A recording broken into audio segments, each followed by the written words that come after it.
What is going on, everyone? This is Jonathan with Cinco Squad. With me is my brother Mike. Mike, how's it going this evening? It's going well. It's been a long day, but it was a day that I could get through because I was looking forward to this show and the NBA draft. How are you doing? Doing well. It is our annual NBA draft live show. Yes, we are live here again on Facebook and YouTube. So make sure we're going to be here throughout the whole first round and maybe some of the second round. So make sure you're tuning in. It's going to be a great night of basketball. Grandpa Jay and Trey Day are going to join us here in just a little bit. Mike, let's just dive right into it. We got about 12 minutes, about 10 minutes until the first pick comes out. Who is the person that you're looking forward to the most in this draft so far? So, I mean, obviously, like the unanimous consensus number one pick is Victor Wembanyama. Obviously, like that was decided before anyone had the pick. So, I mean, he's an interesting prospect because they're calling him the best prospect since LeBron. So he's interesting. Honestly, there's a few different names that have come up for me. That I'm kind of interested to see where they go. One of them is Chris Murray out of Iowa. His brother Keegan got drafted by the Kings, and actually a lot of projections because, as you know, and anyone who knows me knows I'm big into like looking at mock drafts. A lot of projections actually do have him getting to one of the Kings picks. So that would be interesting. Play with his brother. That'd be really. Is his brother still on the Kings? Keegan Murray? Yeah. I believe Keegan is still on the Kings. Okay. So they would be playing together. That would be an interesting pick. I think anybody that comes out of Iowa, out of that program, is well versed in knowledge in the game of basketball, can defend very well. That is the MO of that team and that coach. And ultimately, I think that's I think it's a good pick. I think mine is going to be. I got two. So one is going to be Scoot Henderson. I think he's the best player in this draft, hands down. He's just got everything that you want out of a player. He is NBA ready. Not saying that Wembanyama is not going to be NBA ready, but he's played European ball. He's always been taller than everybody else. So we'll see. We'll see what comes about of it. The other guy is I'm drawing a blank on his name. Help me out. Guy for UConn. That Jordan Hawkins. Jordan Hawkins. I think he's going to be an elite player. Come right in and give a team good minutes off the bench. I also think that he's gone through a lot of adversity through his career at UConn and in the college ranks. So I think him being at the top of the game that he was last year helped him go into – he went into a 10-game slump going into the NCAA tournament. And then all of a sudden was like, who the heck is this? So I think Jordan Hawkins is definitely one of the biggest picks. Yeah, I think Hawkins is a very underrated prospect, and I think he'd be a lot higher on people's draft boards. He is a projected first-round pick, potentially slipping into the late lottery, maybe picks 11 to 14. I think he would be a lot higher on people's boards were it not for this being a very guard-heavy draft. There's a lot of outside, like after you get like the size of Wembanyama, where he's listed as a center.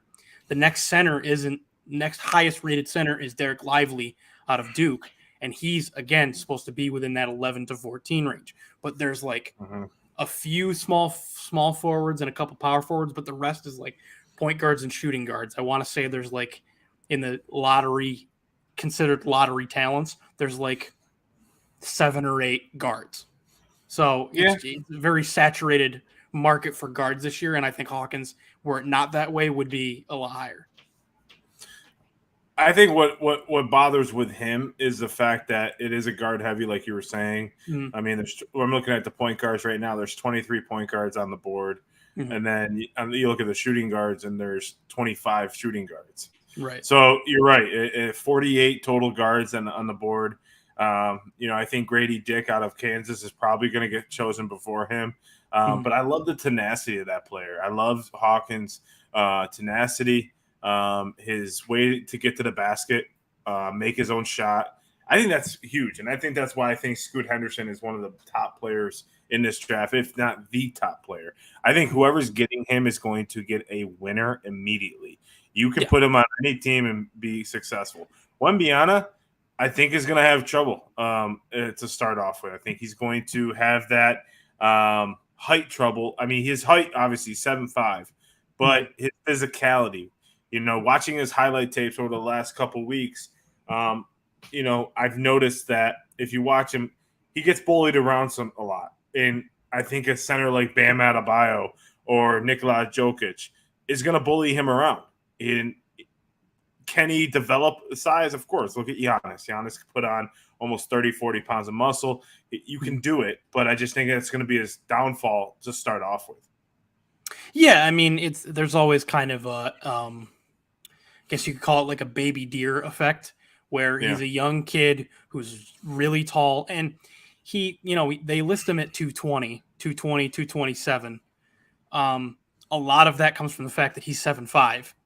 So a lot of that comes from his height. But yeah, if you can get him, like you said, with Giannis, or if you can get him to like 240, 250 maybe, give him a little more muscle. And he's a kid, like he's young. So obviously he'll grow, he'll continue, especially with pro level strength and NBA pro level strength and conditioning. He'll grow into his body and continue. He'll just have to, for his first year or two, find a way to leverage the height advantage he's going to have on everybody while he gets that strength. But yeah, I think I love Scoot as a pick. I think I would have him coming off the board second for me. Well, he's going to come off the board second, regardless. I mean, Wembanyama's going to go. He's going to come off the board after Wembanyama's number one. He's going to be. Yeah. That's consensus number one. Spurs get Wembanyama, and then Scoot is going to go number two. I think he fits Charlotte a little bit better. He's better shooter than LaMelo, or not LaMelo. Yeah, LaMelo. So, although I would hope that Portland gets him, I think that he's going to Charlotte. He's been number two all year. I don't think Brandon Miller did enough during the Alabama season to do so. Yeah, I unfortunately, I think that would be the right choice. I unfortunately do not think that's going to be the case. I think Portland is going to end up with Scoot because I think Charlotte's going to end up going with Miller. I think they're going to. I don't. Again, like I said, I don't agree with it. I would take Scoot, put LaMelo at the 2, and run those two as your backcourt. I think they want to keep LaMelo at the 1, and they have an opening at their 3 spot, and I think they're going to take Miller. Yeah, I mean, I can't say it's not a good pick. Miller just has a bad taste in my mouth, from that, from that everything at Alabama, the scandal, the way he acts, the way he walks around, like he's untouchable. I don't like that as a player. I don't like that as an NBA player. And I thought that would drop his draft stock. Now, he had an amazing SEC tournament. He had an amazing NCAA tournament, but I don't think that yields anything. We got Christopher Casey in the house. I think he just signed off, but hello, what's up, Chris? Chris, thanks for tuning in. We're going to be here all night. Everyone, make sure you're tuning in Facebook, YouTube, and on Twitter. We are live on Twitter, but we're going to be here all night. We got Trey Day and Grandpa Jay coming in. Our first live show in a few weeks. Normally we do a pre-recorded, but good to be back on a live show. It feels nice. Mike, let me ask you something. And I was having this conversation with Trey Day earlier. With the fact that the NBA draft, I had this question for, and I'm going to bring it up to Grandpa Jay as well if he pops in here in the next couple minutes. But I almost don't like the trades before the draft. Now, hear me out with this. It's kind of a twofold. Like, I understand trading is a part of it, but I don't like all the trades from player to player, those type of things. I almost would rather have it after the draft if that happens. So if they draft who they want, those type of things, it's almost like it sounds weird, right? And people probably listening are probably like, what the hell is he talking about? But it's more or less that I like the fact that you're taking away, like this Chris Paul to Jordan Poole trade. It kind of takes some air out of the Barclays Arena tonight, with the fact that now that everyone's talking about Jordan Poole, Chris Paul, what's he going to play? Do you understand what I'm saying? Yeah, it's like with a draft, you kind of don't want anything distracting from the draft. Correct. And in this case, with big deals like this Chris Paul trade and the one before it that got Chris Paul to Washington, the Bradley Beal trade, everybody's not right. There's more talk, a little less talk of draft and more talk of, how does Chris Paul fit into Golden State? Is Jordan Poole a focus on the Wizards rebuild? Like, is he going to be one of their long-term pieces? Where does Bradley Beal fit in with Phoenix? Are they the best team in the West now? And on and on and on and on and on. Yeah, I get what you're saying. I understand, especially with the fact that there are picks involved in these trades, that the teams from the team perspective want to get these trades out of the way because they want to get, if you let the draft go by before you make these trades, that's less pieces that are going to be, available to you to acquire, and less urgency with the team, depending on what you're looking for in a deal. But yeah, I think I would, put an addendum to that in my personal feeling, which is that I'm okay with these trades before draft day. On draft day, focus on the draft. Like if you at that point, it's unless you're making trade picks and trades that way, or trade for a player like we might see tonight with Portland, might trade away that third pick. Who knows? No, that's the point of it. Trade away the third pick for Dame. But no, actually, it wouldn't be that. It would be trade Dame for a better pick. Yeah. So, I don't know. I enjoy the fact of the draft night. I think it's a big deal. One of the biggest stages, one of the biggest nights of the year for them. And just taken away from that, it sounds weird, right? And I'm not putting it in the right term that I want. I just feel that we should give more credit to these guys that have worked their butts off to get to this stage. That only certain guys get called to Barclays Arena, and there's only 60 something picks tonight, 30 and 30. Yeah, 60 picks. Yeah, so there's only 60 guys going to go off the board tonight, which means there's a lot more guys going to go undrafted and whatnot. Actually, there's 58 picks tonight. There should be 60. Two teams, and I can't remember offhand which two teams it was, but two teams I know had to forfeit their second rounders for certain reasons. Wonder who that would be.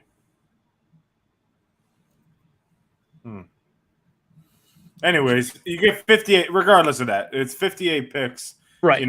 Whoever would it be, and let them enjoy the night for the night. And I think that's where we're getting at, right? So, when it comes down to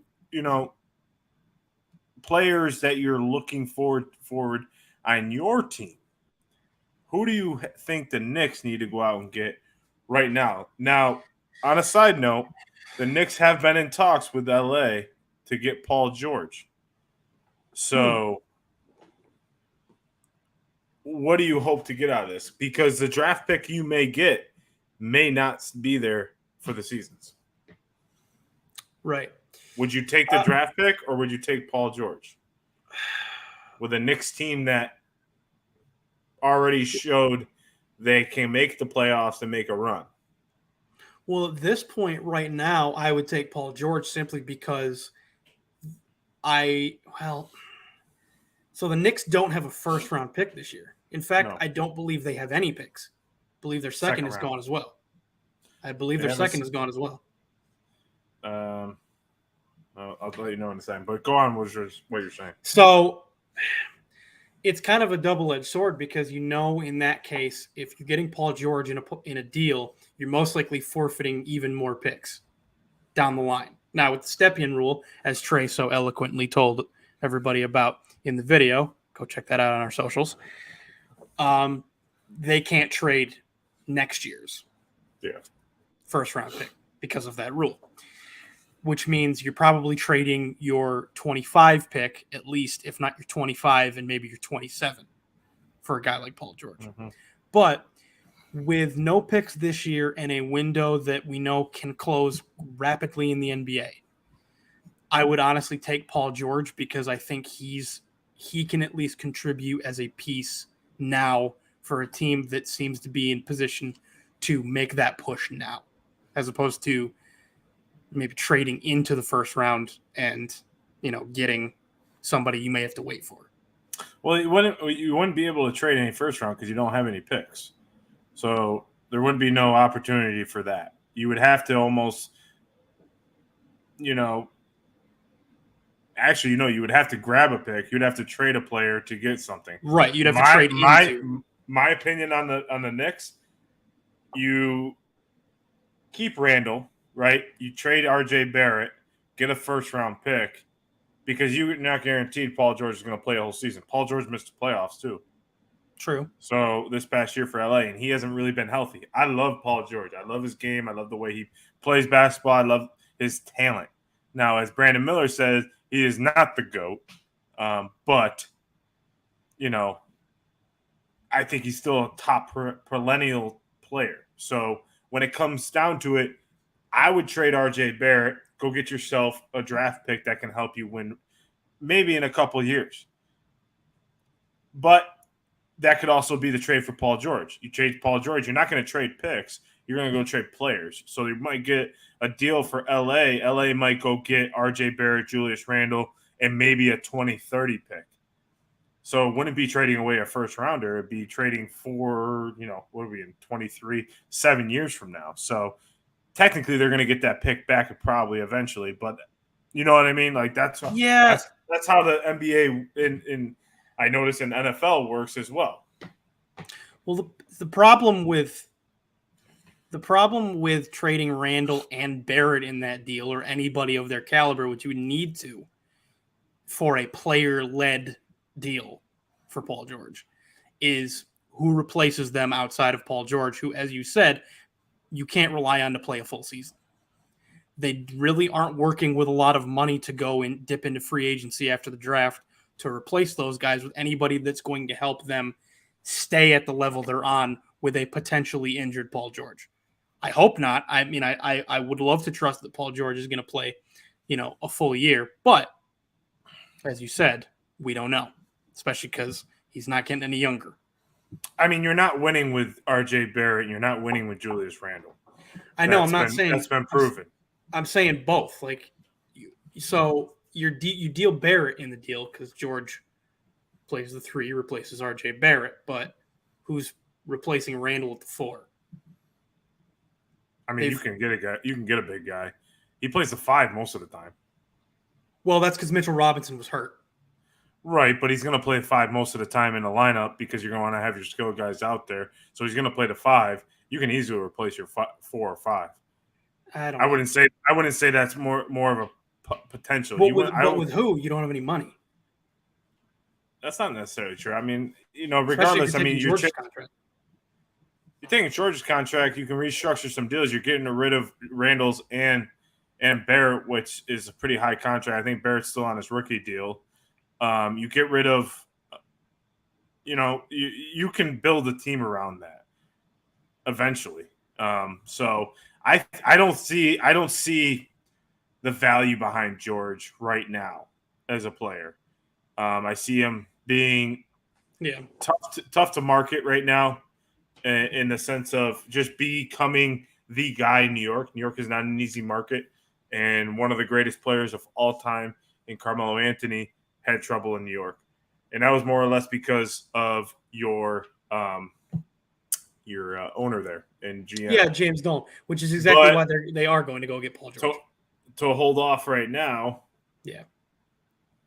For everyone to know, the San Antonio – oh, no, not the Brooklyn Nets. Sorry about that.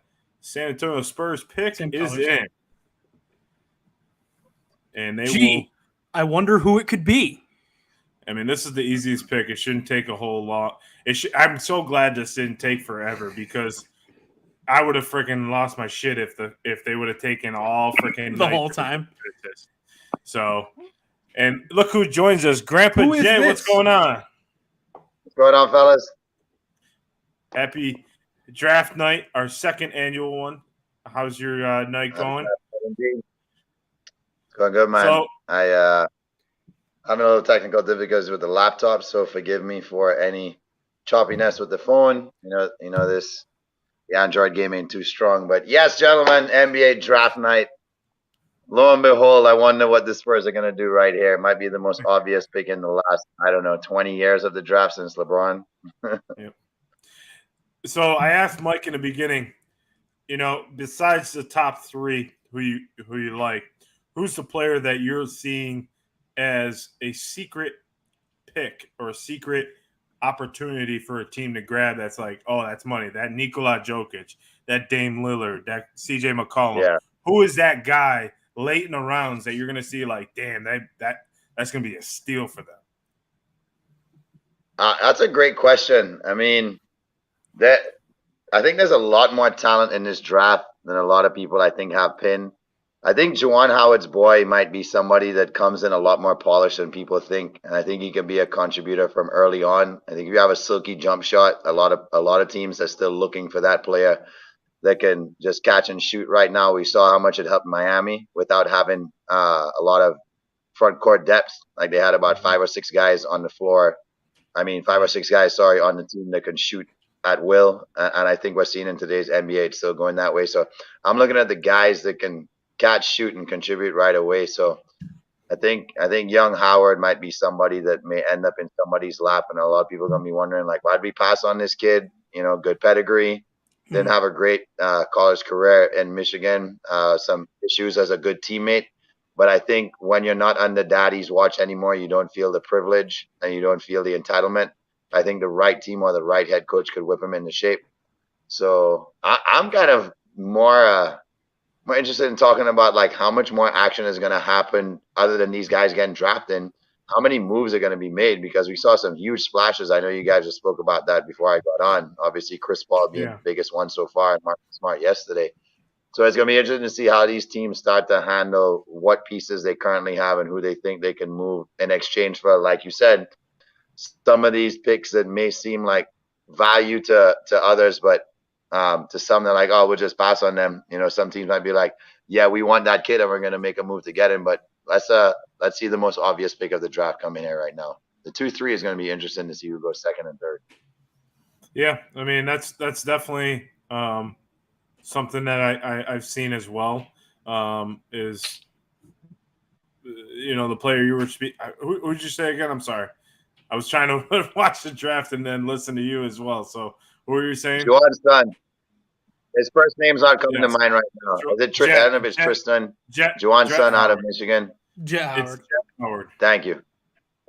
So Chet. It looks like the consensus number 1 pick goes to Victor Wembanyama out of France, the 7'5", 220-pound out of France. Again, going to the San Antonio Spurs under Pop. Pop gets his big guy again, which, I like the move.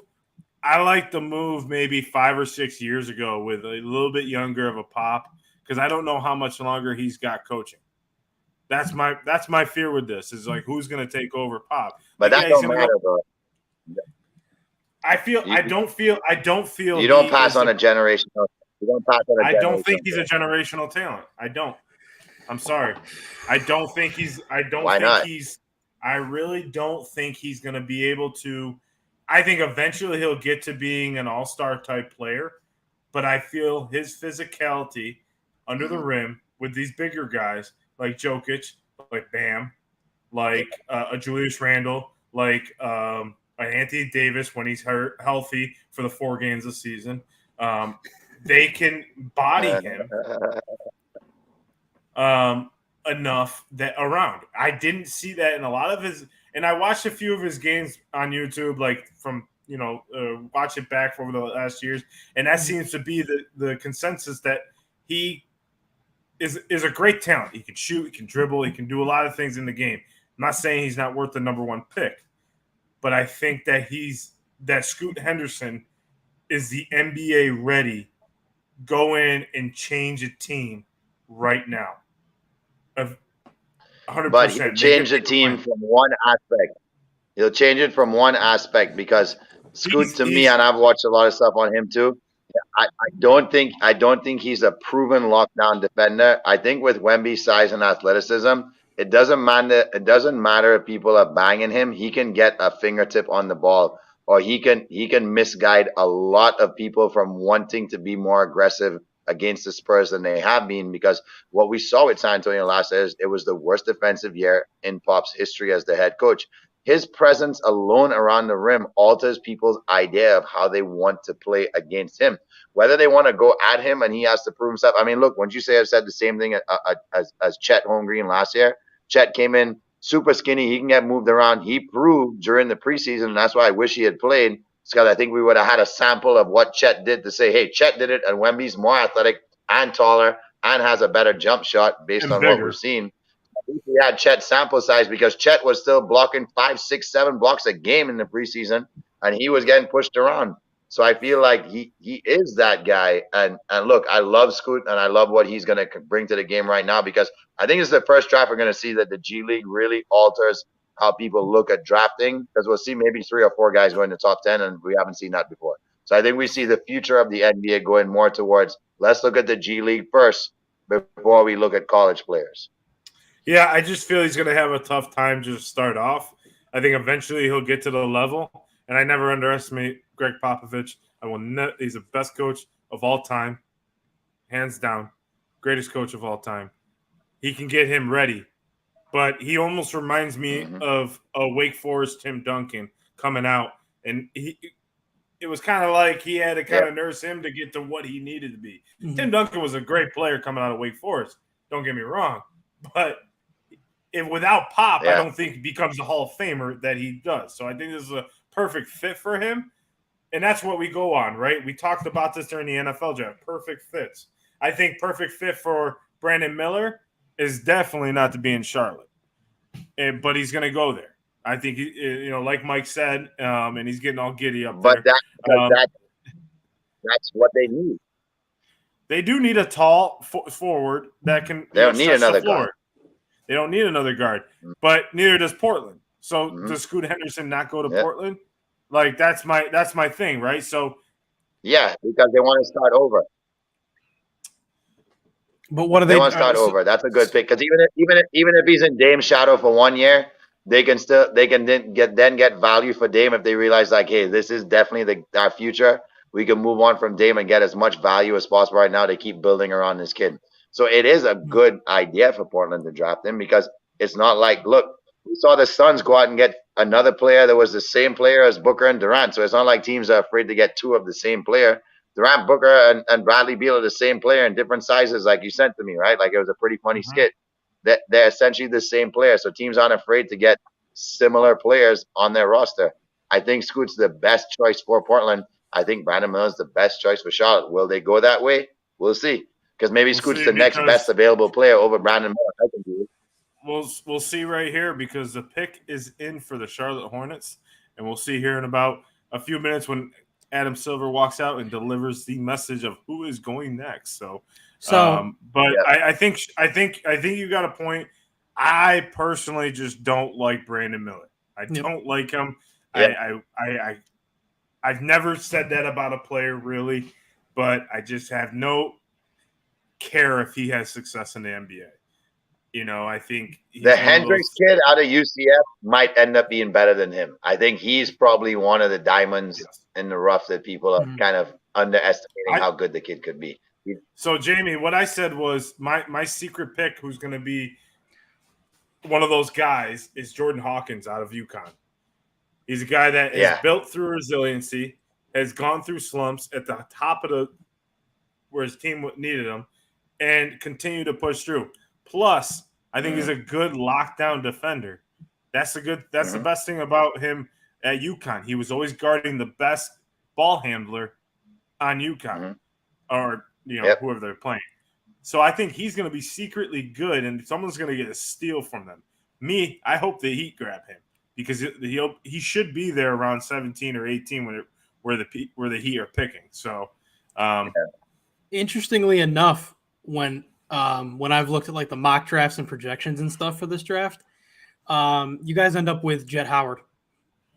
I've seen that a bunch of times. But I think the pick is coming in, Mike, and let's see who it is. You know what, too, It though? is Champion Brandon Miller. Yep. 6'8", 200 pounds, small forward out of Alabama. Brandon Miller is going to the Charlotte Hornets. Now, the key is this is great in all these picks and everything, but do any of them get traded? Not this early, I don't think. This isn't one of those years. This isn't a Luka Trae Young year, I don't think. Unless someone really wants to unite the Thompson twins. The biggest thing with him is he can dribble. He can create his own. I was about to mention that. Like, if they want to sign around it, I'm not together. And that's the good thing, right? Because yes, and it's always good. It's always great catching and shooting. But if you can create your own shot when LaMelo's guarded, when Bridges is not there anymore, when you've got other guys that are guarded, and you can create your own shot at 6'9", that's a lethal player on the team. So, I'm looking at that pick. I like it for Charlotte. I would have, I've been a fan of Scoot Henderson all year. So me personally, like, he's the number one pick. I think San Antonio should have went with him, but I'm not saying that these aren't wrong places for these players. Yeah, I mean, we'll see. You would think now Scoot's going to Portland. You would think. So the question is Scoot going to Portland to try to recreate Dame and McCollum, or is Scoot going to Portland because Dame's on the way out? And I feel like, Portland's had their fair share of picking second a long time ago and going with the wrong guy. So maybe Portland was happy to be at 3 to say, did we make the right decision between Brandon Miller and Scoot? And if they had passed it on Scoot and he ends up being an all-time great player, then, they don't have to go through that whole dilemma again. And maybe John's right. Maybe Scoot does end up being the best player in this draft. 2-3 years down the line, we realize that. And I think the only thing that probably prompts that is if Victor has a lot of injury-riddled seasons. But I mean, like we spoke about in one of our podcasts a couple of weeks ago, Joel Embiid didn't really play until his third year, right? So if a team's willing to have patience with their generational talent, they don't have to really prove that they can do it in year 1 or year 2. Once they do finally actualize their potential, and Embiid finally has done it with having his MVP season. It's 6-7 years. The Spurs are in a 4 or 5 year rebuild. So, John, we were just saying that maybe you are right. Maybe Scoot ends up being the best player in this draft, but Victor doesn't have to do it in year 1 or 2, like you guys said when we were talking about trading Zion. Right. Yeah. Right. And that's what I mean is that if what Victor goes to Portland, it's win now. Yeah. You're 7'5", you're coming in. We needed a big guy. We needed a like you said, a change in the system. It's almost like Shaq and Kobe right there. Boom. Reincarnated through Dame and Victor. So that's why I said I think that would have been a great pick, but you would be asking a lot. What's good for him is he can just come in nice and easy. The team is all young. What I wish the San Antonio Spurs would have kept was DeJounte Murray. And I think DeJounte Murray would have said the same thing. Because I think that would have been an elite combo right there and an immediate, so but you got a great point on that. I mean, I think he doesn't have to rush this. Brandon Miller, I think there's gonna be a lot of eyes on him. He has zero room for mistakes in the NBA. He has to almost walk a straight line the entire way. No scandals, no nothing. Because as soon as they do, gone. And I think that's probably what a lot of teams have said, especially from coming out of what happened at Alabama. We can't ignore that. Right. You can't ignore that because it's still on him, at that point. So we'll see. We'll see what comes out of this. I believe Portland's pick is in here. So we got the pick is in for Portland. These 3 will go really fast, I think. I think after this, it's kind of a toss-up of who you need for your team. Who's ready to win now? So Portland's pick is in tonight. Shout out to Mike for all the graphics. For putting together myself. The pick is in. So you did the pick. You did the pick. So don't discredit. We got Bobby Marks. We got Bobby Marks on standby. I'm ready for a Bobby Marks, a Bob. What's it? Woj bomb. A Bob bomb. Is he going to hit the mark? Is the question. The thing is with Dame, right? With the trading of Dame Lillard, Yeah. I don't understand, where all these reports are coming from. One day it's, and I'm ready for this to just end. To be honest with you, it's almost like Right. it's almost like the Aaron Rodgers. But I love Damian Lillard. I don't really care for Aaron Rodgers that much. So I'm hoping that Dame gets that playmaker that he's been needing, and this can put them up, into playoff contention. We'll see. See what happens. But I agree with you. Just like either move them or don't. Well, I think it's a little bit tougher than that because I think he's going to get $50 million this year. So it's not as easy as just moving him. I think it has to be the right move. It has to be the right acquisition, and we'll see here right now who goes. It needs to be a 3 to 4 team trade. It's your guy, John. Adam Silver will. Scoot Henderson is going to the Portland Trailblazers. There's your guy, John. Is that 6'2", 195 pound out of the G League Elite? Yes. Or Ignite.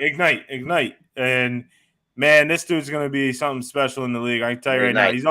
He's got me like the type of Anthony Edwards type vibes. He's quiet. He sticks to himself. He does what he needs to do on the court, and he's a baller. It's just an amazing combo. I think it's going to be in Portland if Portland keeps Dame. But this is a great pick. I think all three of them are 1, 2, 3. But now we see who goes after, right? Is it going to be the Thompson twins? Is it going to be Grady Dick? Because I've heard his name come around there. It should be interesting 3 through 58. Yeah, seriously. No, now is when it gets interesting because now we really don't have an idea of who's going to go. I personally have Houston taking Amen Thompson. Yes. To be their new point guard. I will say this. I do not have the Thompson twins going back-to-back. Yeah, they said that one of them, I think it was Amen, that was the one that is probably going to go to Houston. And then when you're looking at Detroit, they just got Jaden Ivey and Cade Cunningham. It's really not a good fit. If anything, if you're Detroit, why not go after a center? Why not go after Derek Lively? I know Malin's uncle is probably like, no, don't say that because he's high on Derek Lively to go play with Luka in Dallas, which actually would be a great combo. Be a great combo there. But I mean, I would say why not go get yourself a good big man who's athletic, who can play the 5 and shoot the ball. He's 7'2", 250 pounds, and I watched him a lot at Duke because he was ACC play. Mm-hmm. He really can stretch the floor for you, and he's athletic and fast, so he can move. He can defend well for you.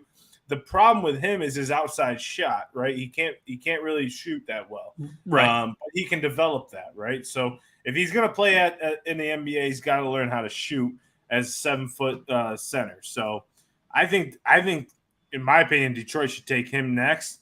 But I wouldn't be surprised if they take like a Cam Whitmore, Taylor Hendricks, like Jay was saying, 6'9", 210, athletic forward who can play the 5. You want to go small, but can play both ways. Yeah, no, I when I was looking at it and kind of thinking in my head where I thought guys would go after I had Amen Thompson here to Houston, I did have Cam Whitmore out of Nova going to Detroit. 6'7", 232. He's a bigger body, more muscular 3, which, given what they seem to be developing their offense as, which is very, based in their backcourt with Cunningham and Ivy and their athleticism, I think a bigger body to kind of stretch the floor, be on the wing, I think would be a big help for them. But no, I would not blame them for Lively. I mean, he's a tenacious defender and rebounder to the annoyance of, I know, both of us being in rooting for teams in the ACC. I was very impressed with his ability to protect the rim and grab boards, as well as he can stretch the floor well. He's an athletic athletic guy, not the fastest we saw as from the big men, but certainly not slow. Yeah. So I think that'd be a good pick. It's a little early for me to take him. Like I said, I have him going around 10 or a little after, but I wouldn't blame them. I will say I wouldn't blame Detroit for potentially, quote unquote, reaching for Lively at the 5th pick. Well, Houston's got, I think, is going to take a guard here. But you look at Detroit. Detroit's got 6'7" Cade Cunningham coming off an ACL injury. Jaden Ivey, who's 6'4" guard, who's already playing at that level. He's definitely going to affect. It's going to affect because you got two big guys at the guard position. So right now you got to get a forward right now. And like Daniel Blakely, said here in our comment that Detroit are linked to Draymond Green. Understand that, Daniel, but I don't think he's going back there just because he went to Michigan State. I mean, yeah, I suppose if that's their goal is to eventually acquire Draymond, then that I think makes Whitmore even more potentially the pick, because if they're getting Draymond, I don't think they'll take Hendricks. Now, it could still be, like you said, it could still be Lively, but I don't. I see Whitmore as the pick there, personally. And I mean, you have Jalen. What's his face? He's on the screen right now. From Auburn. What's his name? Jabari Walker. Who's the guy from Auburn, Mike? Jabari Smith. You're thinking Jabari Smith. Jabari Smith there. So I see them going like either a power forward or a guard here. They're taking the entire time here, so we'll see. Or a guard here. They're taking the entire time. So let's see if the pick is in. It is in. It appears it is. So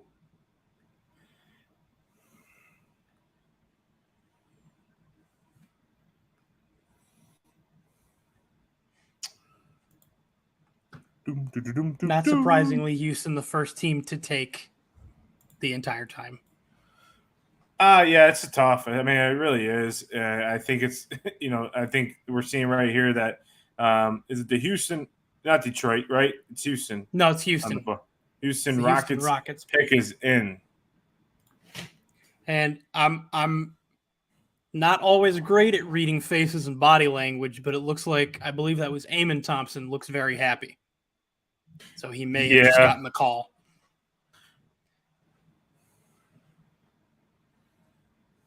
So we'll see here in a second. Mike, what do you think? And Grandpa Jay is having some technical difficulties right now. He'll be back here in a second. Who do you think, realistically looking at the team that really is interesting to me in this draft that has a lot of picks is the Orlando Magic? Very much so. Very much so. I think they have found themselves in a great position as they stand right now to be able to bolster their roster. How many do they have? They have 3 picks? 3 first rounders? They have three, yeah. Man, the ability to get 3 of the best players in college. Here comes Mr. Adam Silver. Yeah, I think, like you said, it's going to probably be Eamon Thompson going off the board, which I believe it is. It's 6'7", in fact, Eamon Thompson. 199-pound point guard and then play for the overtime elite. Yes. Great fit, especially if they go get themselves James Harden in free agency. This team could be playoff ready immediately, and especially with who they've gotten. The year before Jabari Smith, they got Jalen Green from the Ignite. So those were 2 big picks. Yeah, and I think it also allows them to be able to move Kevin Porter Jr. back to a role that he fits best in on their roster, I think, which is that combo guard. They did have him for lack of, better point guards on the roster, they had him playing point guard, even though when they drafted him, he was a shooting guard. So I think the ability to now be able to start a guy like Eamon Thompson at your point guard spot, have Jalen Green be holding down the shooting guard spot, and then have kind of your combo guard 6th man be Kevin Porter Jr. Even though they're still rebuilding, I think that puts them in a much better situation in their backcourt in a very backcourt heavy and centric league as the NBA has become. I mean, I see what you're saying. But I think bringing James Harden, having that veteran leadership, I don't trust James Harden in the playoffs and whatnot. But I think that he brings a level of talent. I mean, he's MVP. He's definitely going to bring a lot of. He doesn't have to be the guy on the team, right? And James Harden is going to be the center of attention ultimately. So I think he's definitely going to be. Amen Thompson's definitely going to be a great player all around. Yeah, and I'm thinking more in the long term for the Rockets because getting James Harden or not, they're really not going to be in a position to contend for a title this year. Jay's still having problems with the echo. Go ahead. But I think because like picking up Harden would be great. I don't think that makes them a title contender. So I'm thinking more in the long term of this, where you're getting an Amen Thompson, who I believe is 19. Is your future point guard, and honestly, not a bad guy to learn from in James Harden as far as being a guard in the NBA. Yeah. So I think that would be great for both the organization and his development. And man, starting another 6'7" point guard in the league. Yeah, just getting taller. Yeah, they all are just getting taller. I mean, the big point guard, I don't play much into. He's a great player. He has some professional, and like they're saying right here, they need they needed that leader with the ball. Like Jabari Smith is definitely great. Jalen Green's more of off the ball. He brings a leader to bring up the ball to the court. If you're going to go get James Harden, which I think they wanted to, that's something that's going to help with ball handling in that aspect. So 100%. Detroit is on the clock here, and this is an interesting pick because I think you can go any type of way and not lose this pick. Like Daniel Blakely said here a second ago, they already had Pistons have James Wiseman and Killian Hayes, two good ones, but James Wiseman is hurt all the time, so we're not sure with him. So. Wow, I didn't know this. And Charlotte has 5 picks on the first 40 picks. I did not know that. So that's crazy. I didn't realize that either. It appears as if the Pistons pick is in. And here it is. They were quick with it. They're probably getting their brother. Yeah, they might be. I'm still thinking, I mean, that's who they keep showing, but I'm still thinking the best pick here is Whitmore for what they need. Because Oscar Thompson is not – he's a combo guard. He's not a 2-3 guy. He's 6'7", he's listed at 6'7", 204. So, yeah, you could put muscle on him and maybe make him, a 2-3 guy, but he's naturally a 1-2 guy or a 2-1 guy the way – because it was Eamon would always play the 1 and Oscar would play the 2. Right. Jay, what do you think about over there?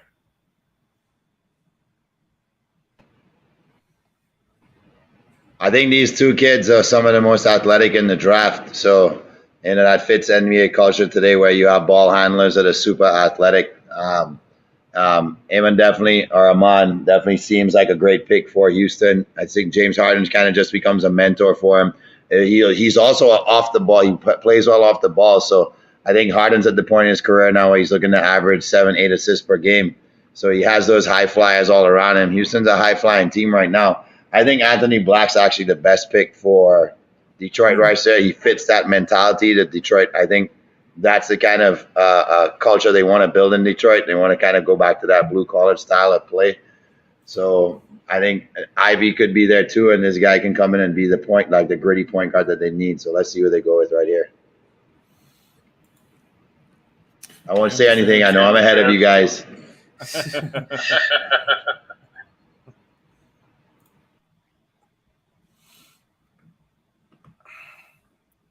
Wow. We got mine. There he goes. The other Thompson twin going to Detroit. Back to back. We go back to back. Wow. Okay. I like the pick from an athleticism point perspective, like Jay said. I really think they needed a wing, and I don't see him as being a wing. Well, I see him coming in and playing with Ivy pretty well as that two guard combo.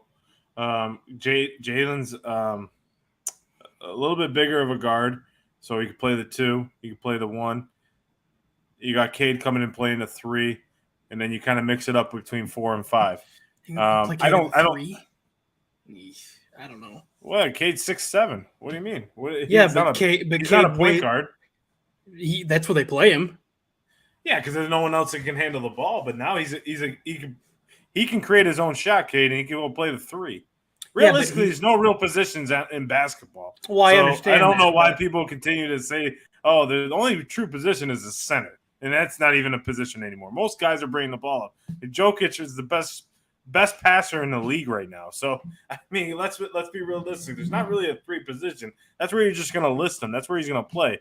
Cade's going to always check the 6'7" power forward on the other team. So that's where you really get into positions wise.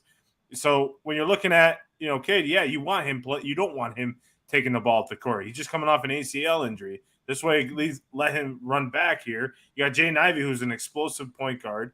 And then you got Oscar Thompson coming in and has professional experience running a team on a professional level. Yeah, I understand that. My concern is not their height, it's their weight. To your point about guys getting pushed around, they'll now have 3 starters that, yes, are all 6'7", but the heaviest among them is Thompson at 204. Yeah, I don't see that being a problem. And they really don't have heavy bigs either. I mean, even James Wiseman isn't. I don't believe he weighs that much compared to NBA centers. I don't think weight plays a factor when you're a guard. And you're going up against. You're not going up against. I don't see that being an issue. Jay, what you think? It is when you're playing guys that are 230. Who's 230? That's a point guard. I'm not talking about a point guard. We got back-to-back G League picks here. Not surprised. I mean, there was a lot of talk about the Thompson twins going in the top 5, and we knew Scoot was going to be 2 or 3. So, like we said, it could be a shift in culture here where this year kind of brings about where we're going to be talking about the G League having 3, 4, 5, 6 of the top players in the draft maybe at some point, unless there's an absolute standout freshman or somebody coming out of college next year. And we'll see where the kid from Purdue, because he's decided to go back to Purdue for 1 more year. So we'll see if anybody wants to gamble on Edey. I think they're going to probably try and mold this game after Jokic as much as possible. And teams might gamble late in the first round.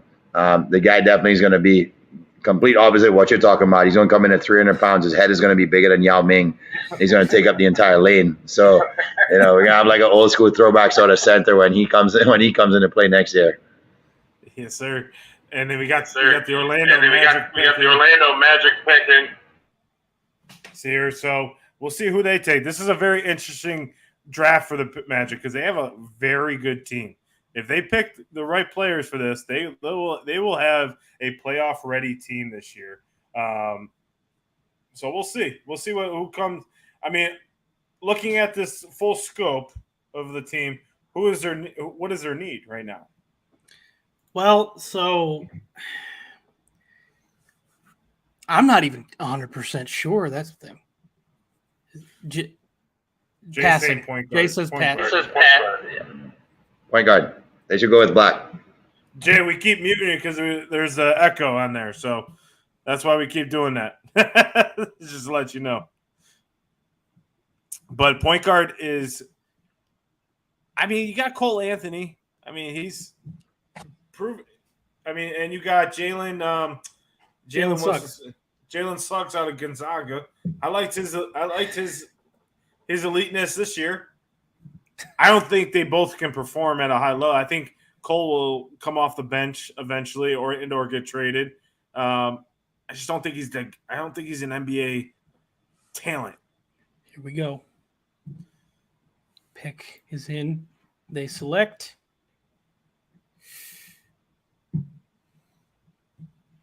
Anthony Black, as Jay said, 6'7", 185, listed shooting guard, but is a combo guard out of Arkansas. Like Jay said, Jay's going to be the guru this time. Yep. Other than Trey Day. Yeah, again, a 6'7" guard.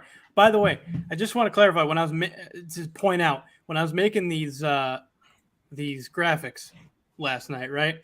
I literally went 1 to the last, or not the last, but I went 1 to 30 in a row.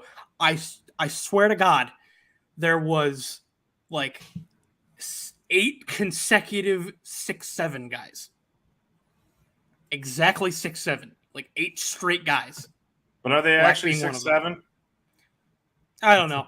They said, well, that's the thing. I always say that. I always wonder. I'm like, are they actually 6'7"? Even Wembanyama, like most places call him 7'4". Now places are calling him 7'5". He's tall as fuck. How about that? Yeah, how about that? He's tall as shit. He's taller than anyone else that I've ever met in my life. I don't know if you saw the screen, John, but they point, being a stat guy, he's the second tallest player to ever be picked first overall. Wow. The first tallest being Yao Ming. Yeah, there you go. Both technically 7'5", but I think Ming, I think he measured like an extra like half inch taller than. See, Yao Ming. See, like here's my thing, right? So what you were talking about size wise, you know, I don't think that plays a factor when you're a guard or a forward. When you're a center, you know, banging up against guys like Jokic, you have to have. You saw Bam getting thrown around. You saw Cody Zeller getting thrown around. When it comes to size as a point guard, I don't know any point guards or forwards that are, you know, point guards that are 230. So well, I wasn't talking. So I in that case, I was not talking about the guards. Technically, if you're playing positionless basketball aside, which is true about most of the league, if not all the league now, you're playing Cade in your hypothetical lineup that you put out there for Detroit. Mm-hmm. You're playing Cade at a small forward position. That's what I was talking about, where Cade is about 200 pounds. He's height or not, what I was saying is weight-wise, he's going to be guarding, aside from like a guy like Durant, and even Durant's, you know, got a little more weight than 200. You're going to be facing guys that, yes, are as tall as you, but have 20 to 30 pounds on you a lot of the time. Yeah, but he's elusive enough he can get around those guys or square up with them. You know, I don't think that plays too much of a factor for those type of guys. Because I don't think there is. It's not. I think what you're thinking about is guys back in the day, like Dennis Rodman, who played the 3 or 4, who were big and like you would push people around. Like it's not how the NBA works anymore. You get within a foot and you get put, and it's a foul. That's why they shoot 30 times a games. They don't really push like they used to. Well, I understand that, but so to that point, fine. If this guy that's got weight on you is driving the lane, you're going to have to smother him to stop his momentum, and you're going to get a foul called in today's NBA. So I think it can work both ways, where you've suddenly got Cade getting outmatched in the lane. Yeah, it's a lot more based on shooting, but in a fast break, Cade can keep up with him speed-wise, but he's not going to look. He's going to have to make defensive moves to keep up with them momentum-wise based on the weight and leverage. You know. Yeah. I just don't like him at 3. I don't like him at 3. Well, the pick is in. Well, I don't like you at 3 because the pick is in for the Pacers. You're right. I'm a first overall pick. The Indiana Pacers select. Ooh. Bilal Coulibaly. Bilal Coulibaly. I thought his name was Bill. Bill Coulibaly. 6'7", 190 pounds, small forward from – is it small forward or is it shooting forward now? Small. I still call it small forward. It depends on who you ask. This is Wembanyama's small forward. Yeah, this is his teammate. Yeah. Apparently also they've now measured him at 6'8". So, another guy that you got to put some weight on, most likely. I mean, he's still young. You and this weight. Mike is the weight guy this year for the NBA draft. He loves the weight. He wants to put weight on. Yeah, 6'8", 194. How are you going to put 7'2" wingspan, by the way. I mean, I don't know. I don't think weight plays a factor as much as it does in football. You tell me you got a 190-pound offensive lineman. Yeah, you got to put weight on him. You tell me you got a 190-pound, 6'7" small forward, shooting forward, whatever the hell you want to call it. I don't think you need to, look at it. He can make a shot. He makes shots from outside. He can get to the paint pretty well. I don't know. I just don't see it as an effective. I don't see weight being a problem for these guys. Well, they did it with Giannis. I guess that's my point.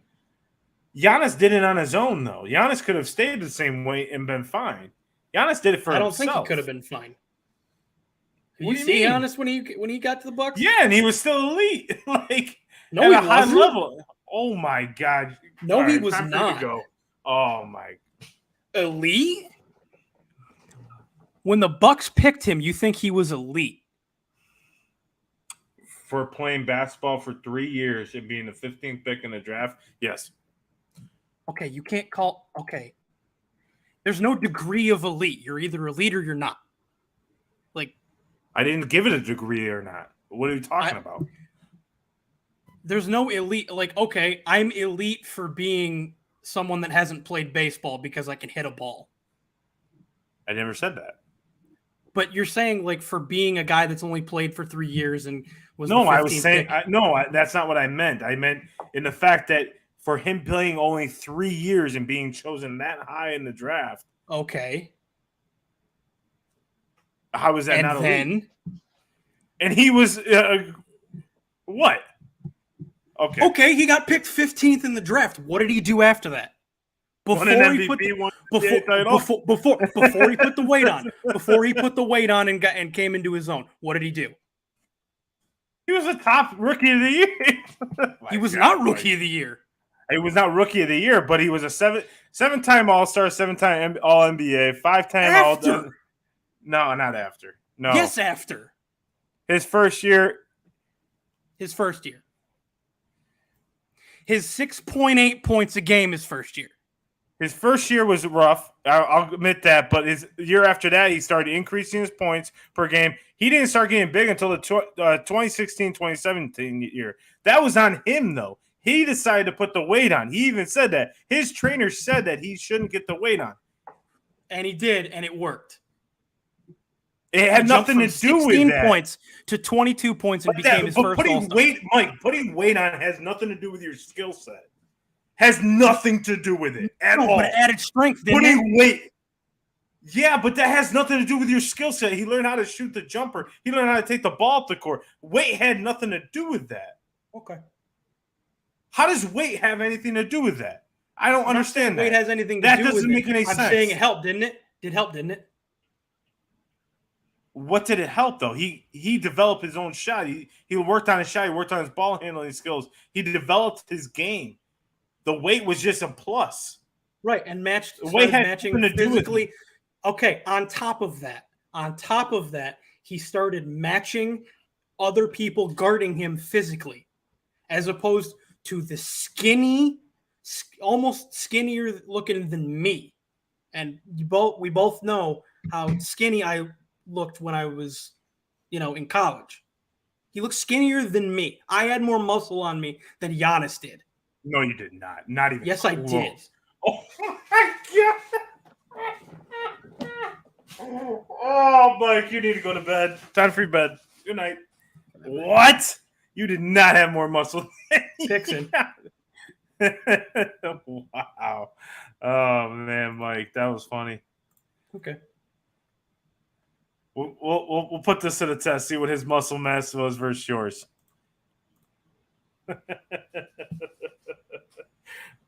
All right. Well, for the Wizards, who you got for the Wizards coming in here?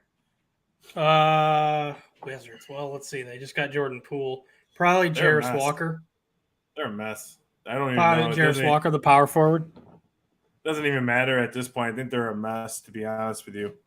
Yeah, look at that. They're Jarris Walker from Houston, 6'7", 233 power forward. Another 6'7". Another 6'7". Bring Jay back in this, see what he thinks. Jay, what did you think about this? Jarris Walker. Good pick. I think the kid might end up being somebody who can be a rim protector, because right now you have enough slashers on that team. I like the combination of him and Kyle Kuzma together, because you have the guy who's more finesse and the guy who's going to be more of a bruiser. So I actually like this pick for them. I think this is probably exactly what they needed. It gives them that 1-2-3 combo of inside outside, and then Poole being able to slash and dish. And right now this team is probably going to need someone who can get a lot of offensive rebounds. So based on what we saw from Jordan, seriously, so it's probably a good pick. So here's a question that Mike and I were arguing about. Did Mike in college, and I'll send you a picture, have more muscle mass than Giannis Antetokounmpo coming into the NBA draft? I think yes, just by he did. Yeah, no way. No Giannis way. They were comparing Giannis to KD, saying that he may be one of the more undersized guys that came out into the draft. By height, there's no way. He has just by height, he's got more muscle mass than most of us. His jersey used to was fit him falling like off. Like I know. Hanging. Yeah. I remember watching it. I listened to your argument. I was having a great time listening to both of you. All I'm going to say is this. Giannis was a foot taller than me, right? He was a shell of himself. Yeah. And only had me by like 30 pounds. Correct. Going into the draft. Yeah, that's just because of the correct. Height. Well, that's what I'm saying. Height. Well, the height played a factor in his weight. It's just naturally. That's what I'm saying, though. Yeah. Had Giannis been my height, he probably would have been my weight, given his muscle. Most likely, yeah. So that's all I'm saying is like he was a skinny. Mike said it here. He is better than Giannis Antetokounmpo. He said it here. Well, technically, Giannis, I had played. If you're watching this, Mike wants a one-on-one versus you. He said he's bigger than you, stronger than you. He can dunk on you. I think we're missing the crucial in college, and not my Oreo-filled self as we sit here today. Oreo-filled self. Listen, it's amazing, kids out there. It's amazing what can happen when your metabolism slows down and you get the money to buy the snacks you want. That's all I'm saying. Daniel Blakely comes in. He goes, I think size is good for overseeing the court and being able to find your teammates from a different lanes. I think he's talking about height, which I agree. Height. Yeah. He says, the league is soft. It is soft. And he said the French player that played with him, to be honest, sounds like a soccer player for Chelsea. Jay? And then he goes, he's agreeing with, is the pick in? The pick is in. The Daniel pick is will be in right for back. the Utah Jazz. The Jazz. The Jazz.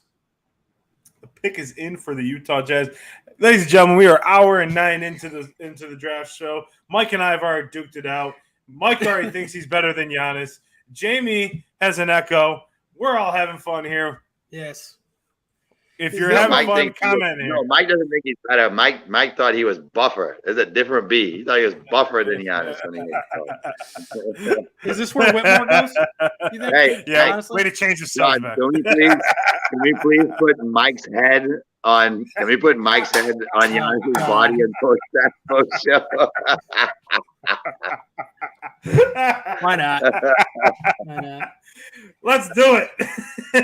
If we ever meet Giannis, I'm gonna say he thought he was buffer than you coming out of Greece. Well, that's the thing. Giannis is so humble. He'd probably be like, oh, he's probably right. Or his roid rage should come out and go, screw you. All right, the pick is in for the Utah Jazz. I mean, this is moving pretty quick, guys. I mean, we're already on pick 9 right now. So the team needs, according to Bobby Marks, is a starting point guard and 3-point shooting.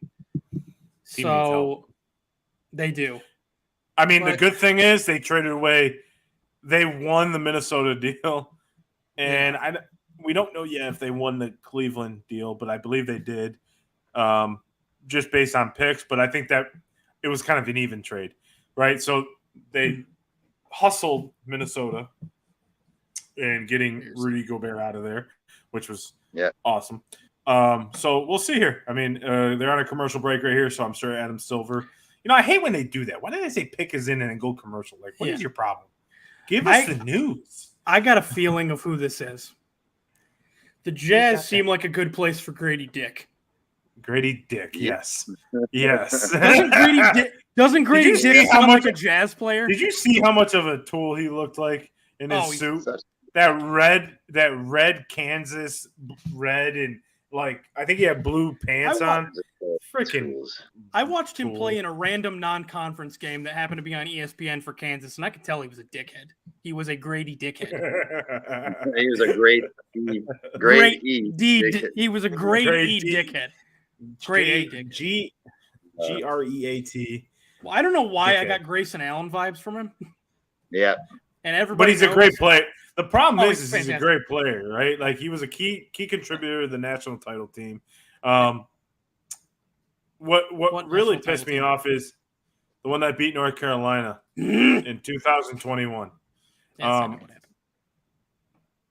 Because of the floor. Yes, yeah. If Baycott hadn't gotten hurt, we would have won. For sure.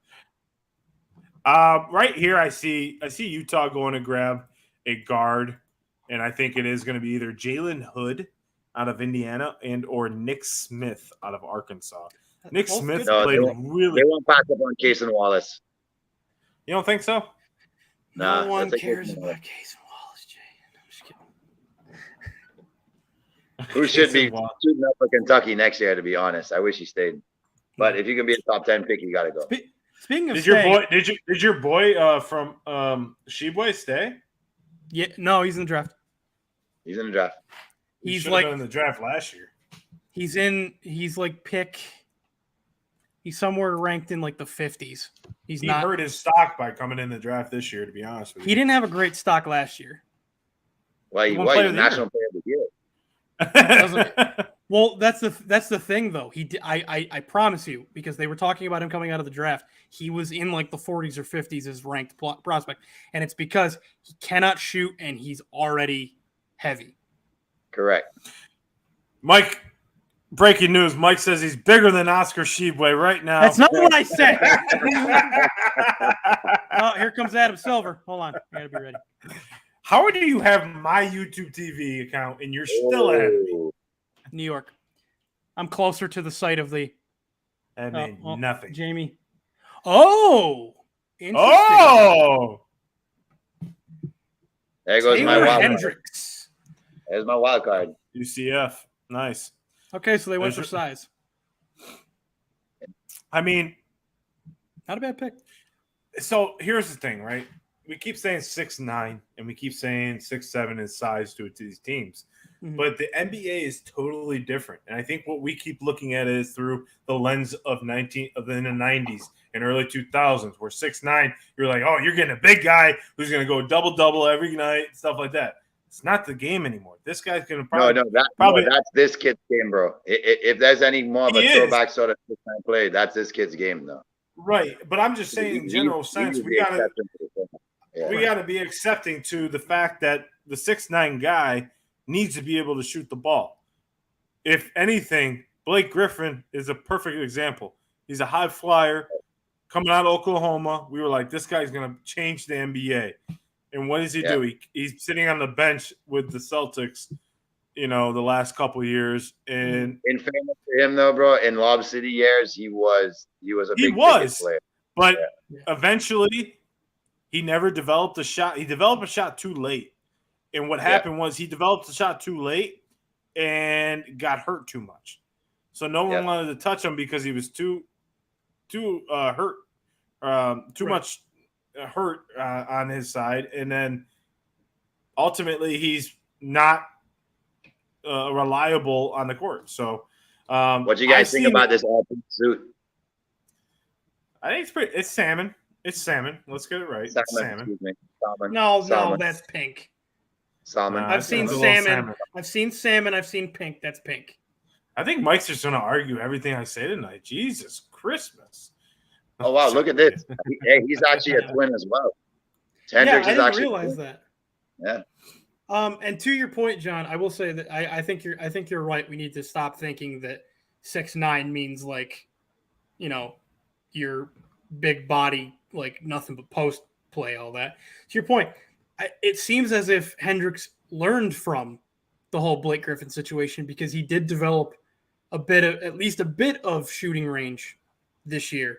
At least he seems to be a very from the wing shooter, but still, if you can have him in the post and then slide him out, catch and shoot, like he can be a very it seems he's become a very versatile player, and I guess that's what the Jazz have seen from him that, you know, makes him so intriguing with the 9th pick. Right. Well, let's bring on Trey Day. Trey Day, what's up, brother? What's going on? Happy draft day. Of course, one of the best. Mike and I just got done duking it out, so we'll let you take the reins for a little bit. Mike said he can take Giannis one-on-one. It's not what I said. It's not what I said. It's on film. It's not what I said. I've seen him dunk on Giannis. The thing is like we were saying how Giannis is Mike had more muscle mass in college than Giannis coming out of Greece. Oh, because Giannis and but it always shows you can build a pro body. Everybody doesn't come in built the same. I mean, if you even look at like old picture of like LeBron, like he was really skinny. Yeah, he was real skinny, 03 compared to now. Or even go back, all of our KD jokes we got off back, in 07 about him, and look at KD now. I mean, he's not big, but if you look at that KD, he's a totally different guy. Well, KD 6. I know what's going to be different for the Dallas Mavericks is the pick is in for the Mavericks right now. This is interesting because I say go for a center here. I say go Derek Lively. I say go. You need a forward. The thing is that Luka is going to dominate whatever player goes to this team. So I say you go Derek Lively. He's a 7'2". He's going to be able to give you that stretch. He's not going to want the ball all the time. He's going to play good defense where Luka lacks. But I don't think they need that, though. Chris Murray. Yeah. Yeah. But I mean, that could be – Trey, it looks like Jamie's taking over your guru status of calling the picks. Is he? From his sources. He took your sources tonight. Good. It's okay. My sources might have been dry tonight. They were out to dinner. Yeah, out to dinner. They're busy. But what do you see as for this Dallas Mavericks team? And especially with the talks of potentially re-signing Kyrie. I mean, I think ultimately, I think whoever they pick is going to end up getting traded anyways at some point. I don't think this pick is going to end up on their roster when the season starts. Interesting. So I think if I'm them, because you're trying to keep everybody appeased, whatever you think is available, that's fit. You don't like it. You have to say Trey. Bubba don't like that trade talk. Bubba don't like that trade pick. He doesn't like. I don't like that trade talk. Bubba's a Mavericks fan. Apparently. Well, the list start Bubba at wing. The listed needs for Dallas are either a wing defender or a starting center. So Lively or Whitmore, I guess. Yeah, but I don't know how good of a defender is Whitmore. My biggest thing is, and I could see that with Trey, but my biggest thing is that, Jamie, I get what you're saying with the shooter, but Luka takes 75% of the shots, and we'll see here in a second who they are trying to take. They are trying to pick, by the way. Oh, yeah, is that OKC? Yeah, OKC's traded up. We have a trade alert. Oh, yes, we do. Trade alert. It is Bilal. So proposed trade right now has Bilal Coulibaly going to the Wizards and Jarris Walker going to the Pacers. Oh, that trade is good. No, I mean the Mavericks just traded this. Yeah, pick. That trade already happened. The Mavericks are trading this pick, and they are trading. My boy. Yeah, they're supposedly trading. So Wallace is probably going to end up in. Casey Wallace out I of think the thing OKC is what it looks like. Who's trading up? Unless it's a 3-team. No, that's a separate trade. The one in Indiana is a separate trade. The Indiana Wizards trade. Yeah. This is a separate. OKC's trading up to take this Dallas pick. So Casey Wallace.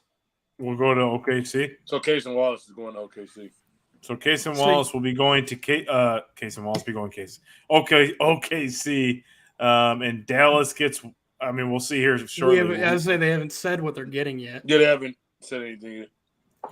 Why? If you think you're going to, that'd suck though. You think you're going to, you're going to Dallas, like a lively city, like bigger city. And it's like, no, you're Oklahoma. I mean, whatever they did, Oklahoma City. Dallas went back a couple picks, so it must not been nothing too heavy. I think Dallas swapped in picks at 12. They must have got something else. Why? Help me out here, guys. Why does OKC want Casey Wallace when they have SGA? Because SGA will play. I mean, he's going to play point guard. He already got Giddey with him, so I mean, Wallace is going to start. Bro, you got Chet coming in. You got Casey Wallace, and you got SGA. You're talking about 3 elite defenders. If Chet can live up to that hype, and I think they all realize. I think they all realize that. Look at the way that Denver defended the Lakers. Right, if you have people who could defend on the perimeter and you could do a great job at that and hold people under 100, which is what they did to the Heat in 4 of the 5 games, you still have to legitimately think about having those type of players in your lineup and not just being able to run the score up. Like I was saying, the NBA may see that shift where 130 is not what you have to do to win anymore. It's holding people under 100 to win, right? And Denver had that model, and they did it in the Western Conference Finals and in the NBA Finals. So he's an elite defender. He's an elite off-ball defender. Plus, here's the biggest thing, and Mr. Trade alluded to it in his videos on our social medias, is depth. Depth is going to win you a championship. There is no reason why this guy needs to start. He doesn't. If he earns it, he earns it. But if he is we just had the best 6-man to ever play the game retire this week, in Lou Williams. So there's nothing that says that he can't come off the bench, give him 15 to 20 points, and then go sit back on the bench and or finish the game. There's no saying. Like, I think a lot of people get lost in we only got there's only 5 players. Yeah, but then you got to have guys coming off the bench. Those 5 guys aren't going to have perfect nights, right? So and that's why I always say, like, with guys like Lou Williams, they're very underrated, a totally underrated player. Are we sure the best 6-man just retired, though? Yes. No. Jamal Crawford doesn't count anymore? No. He's not. Jamal. How many 6-man a year does Lou Will have? 3. How many does Jamal Crawford have? 2. 3. He has 2. He has 3. Okay, 3. well. Yeah, you said it undisputedly. Because you also said undisputedly as if he. Why are we only talking about 2 names, though? No love for Robert Horry? Come on now. No love for Robert Horry? Because if you're if you do that to Ginobili, I would put over him because both him and Ginobili are starters and 6 men at different points. Yeah. No. So Robert here's my thing with Horry played much more years off the bench than Ginobili. So here's my thing, right? I was trying to make my point that the fact that I think Lou Williams does not get enough credit that he deserves, right? I don't think playing the 6-man as a total gets enough credit as it deserves, right? So many people want to be a starter. So many people want to play those minutes. When you need to check your ego at the door. If you're not a starter, if you can't start the game, or if you're not the best 5 on the floor right now, then there's no problematic coming off the bench. Like, one player I said exactly would be a great 6-man in the league and he never really wanted to, was Dion Waiters coming out of Syracuse. He won 6-man of the year in college, his final year at Syracuse. I said if every time he came off the bench in the NBA, he'd be great. LeBron comes back to Cleveland, all of a sudden now he wants to play ball hog and everything, and that wasn't going to work. So, to your point, Trey, I forgot about Jamal Crawford. I'll be totally honest with you. So, you're right. He was one of the best, if not the best. If not the best. And I that's my bad. But I don't think they get enough appreciation that they deserve. because I think the sixth man is the most important player on this team. What's going on, Mike? You want to say something? Well, first of all, the selection's in, but I still think it's Lou Williams. He averaged more points than Crawford did. Ooh, okay. List. What? The Orlando Magic have taken Michigan's own Jet Crawford. Howard. What's that, Trey? I'm ultimately going Crawford because he led the way. I mean, Crawford still played a couple different positions. I mean, the whole crossover movement that he led and things such as that. I mean, at the end of the day, like I said, y'all forgot he won 3. He won 3. They both won 3, so I could see both points. But for me, it's just something Crawford had that it factor. It was just a different thing. I mean, because even if you had two, hold on just one. Mike, you're the same guy talking about points and averaging more points that gave me shit last time. I was making a point about the person who scores the most points should be valued more. And then you chimed in and said, that doesn't necessarily mean that much. Because if we're going off of that, then stats and inflated stats should count as everybody being the best. And here's you arguing that more points per game makes him the best ever. I'm throwing back in your court just because you made an argument to me saying that doesn't necessarily mean that you rank the player higher. I'm going to check this too. Points. Actually, Jamal Crawford averaged more points over his career. 14.6. Lou Will, 13.9. And we're going to be technical here. I believe Lou Will had more consecutive seasons with double-digit points, though. Did he? Hold on a second. I believe so. Jamal Crawford had double-digit points starting from 2002 all the way until 2018. So that would be the biggest thing with Jamal Crawford and Lou Jamal Will. Crawford is consistent. Don't forget that. Y'all looking at the flash of Lou Will. Jamal Crawford did this for over a decade. Lou Will, remember, at one point was a failed project that took a minute to get his head together to want to be a six-man. So everything you said, John, you're right. But don't forget the whole story here. That was a guy who did not want to be a six-man to get his head right. Jamal Crawford embraced that role quicker, which is why I said Jamal Crawford has to walk to make a Lou Will exist because he took the role of six-man quicker. You got to take in mind, you got people like Kevin McHale, Hall of Famer. Kevin McHale at one point went to go be a six-man. So it does take a special person to actually be able to take that role. And I do commend Lou Will for doing it, but it took him a while to come around to doing that. He went through – there was actually, I think, an E60 on that I think you told me to watch on Lou Will because it was like how he was struggling mentally with it. Like he just couldn't – he could – and then he ultimately – started coming off the bench and just playing freely. And I think that's what, and I think you hit it on the head, Trey. It takes a special person in order to absorb that role because, like, okay, yeah, I'll be your sixth man. And I think that a lot of guys take it as a disrespect. It's not a disrespect because it's not like, yeah, you don't start the game, but most of the time you're finishing it. Isn't that the most important part? Yeah. So let's move it over to Jet Howard. Juwan Howard's going to the Orlando Magic. I think he's going to have it. His mom looks like Janet Jackson. The one thing with this pick is the fact that he had a lot of locker room issues, and I hate saying that because I really hate saying that. He had some locker room issues with Michigan, but I think Jay hit it on the head with that. Is that he was playing for his dad. Sometimes you try to get away with a little bit when you're playing, for your father. When you come to this team's got a different mentality this year coming in. They're ready to win. They're young. They're athletic. They got depth on the team. They're ready to go. So him coming in and probably disrupting that is going to put his ass in the G League because they got players who can play his position, and they're young, and like you said in your take earlier today, Trey, they have the reigning Rookie of the Year on their team who plays his position. So you got depth. Right? You just made the argument for depth, though, right? So they're thinking depth.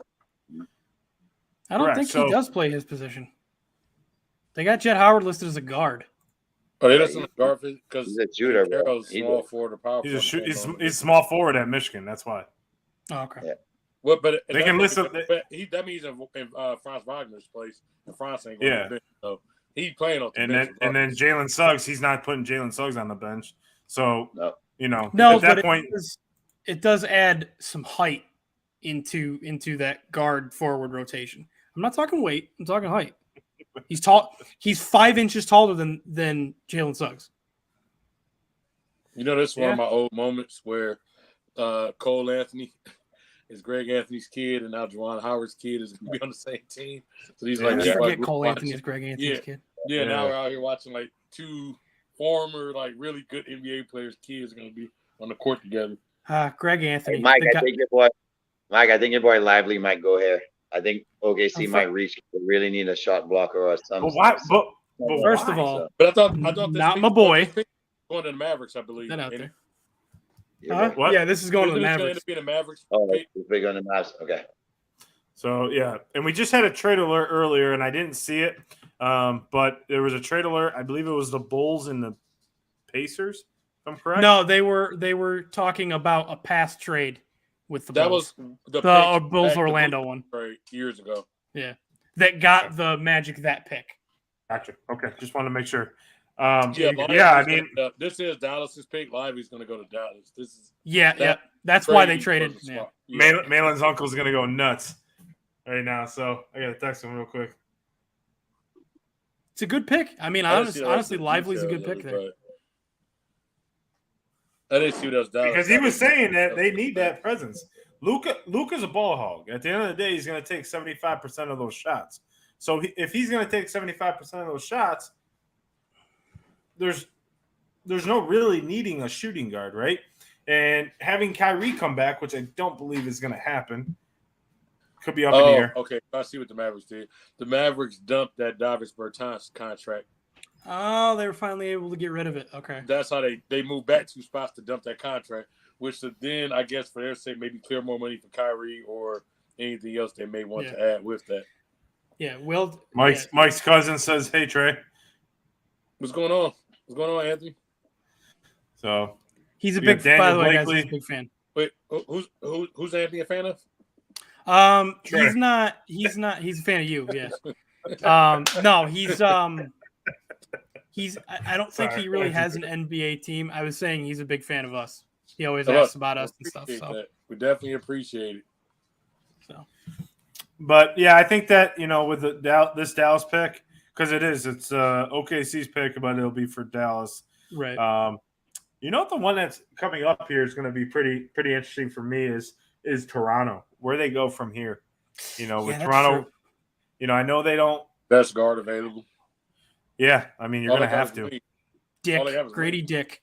I see coming up here, I see the Heat trading their pick away. Yeah, at this point. I think they're going to trade their pick to try to go clear some cap space, probably go deeper in the draft. But I don't see them. Not sure, but they got to clear some of the cap out of there. Duncan Robinson's contract is too heavy. They can't go sign another guy. Bam. Realistically, and I was listening to what was I listening to? I think it was JJ Redick or Kendrick Perkins. One of those two was saying something about how Bam, you got him listed as a center, but he's only 6'9". Like he's not he's a small ball center, at most not an everyday center. And that's why he couldn't get around Jokic. And that was my biggest problem in that NBA Finals is I was like, okay, yeah, Bam's going to guard Jokic, but then who's guarding Aaron Gordon at 6'10"? Who's guarding Michael Porter Jr. at 6'10"? Like these guys are there, so it's like who's guarding me? Max Strus? Yeah. Like he couldn't even guard bald head White after he came to the rim. And Hairline White, yeah. Hairline White, that's it. John, I agree with you. The Raptors definitely. I mean, they're desperate. Leave Derek White alone. Derek White is now a starter. Leave him alone. The space has been clear for him to start. OKC has taken. Huh? I'm not taking my hat off.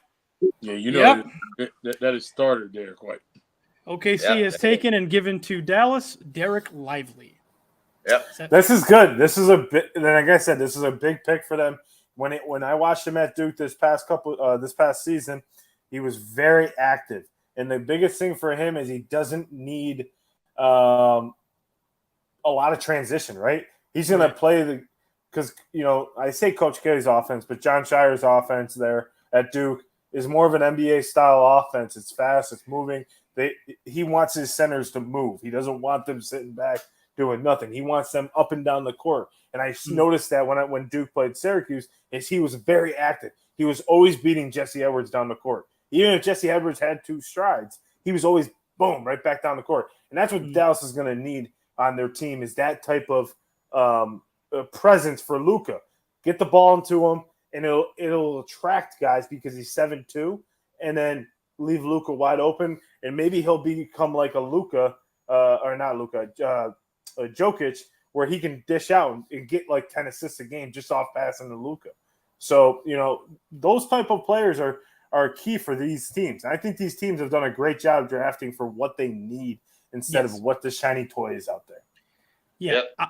Honestly, one of Lively's biggest skills coming into the NBA, that is one of his most NBA-ready skills, is his simple intuition to put himself in the best position on plays.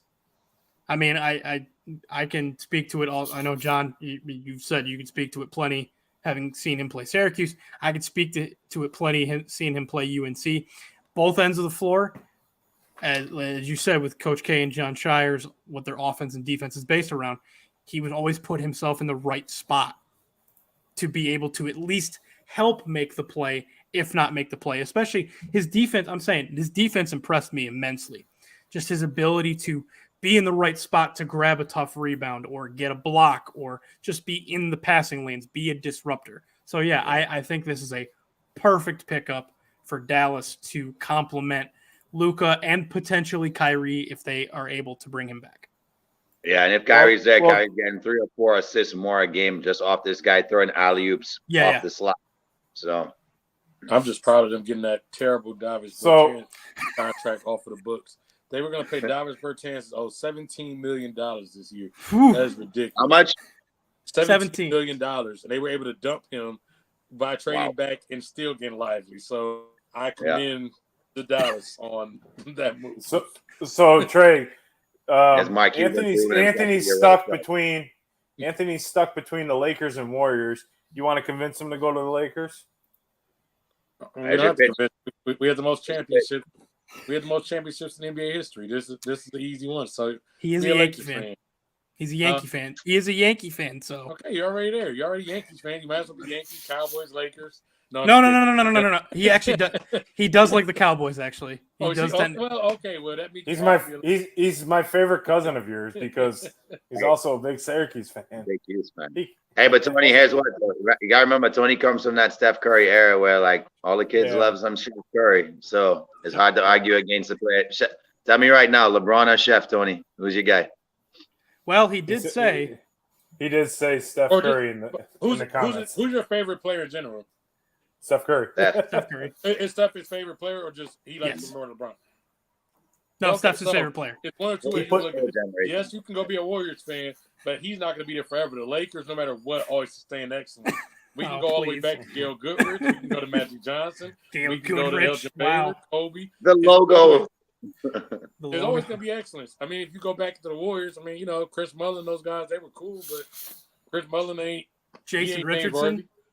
You said who? Jason Richardson. Jason Richardson's not a better dunker than Kobe. We got a better dunker. Steven Jackson.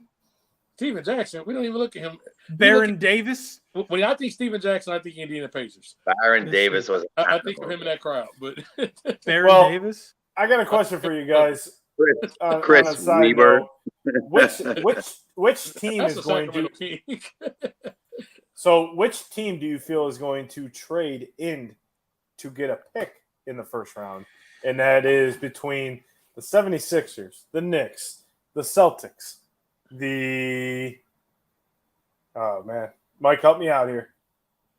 Oh, jeez. I think Denver traded out already yesterday. Denver traded to get back in. Denver was the first one to trade to get back in, I think, yesterday. Well, we'll have to wait for that because the pick is in for the Toronto Raptors. Guard depth and shot blocking by Deontay George. So we'll see here in a second who's going to go next. But I got a folder of all the teams. A little folder. I love your guy Hawkins there. championship mentality you bring to your roster, but Keontae George might be who they pull the trigger on right now. I got a weird. Yeah. I got a Grady Dick feeling here. Like I think he's I gonna got be a question. Where do y'all think Van Fleet is next year? next Where year. is he going to? Like Yeah, the, what do y'all think Van like the Fleet's gonna be? Pacers. Like The I could Clippers. see him being on like the Pacers. I think he's going to the Clippers. Lakers. Clippers. Honestly, until a few minutes ago, I China.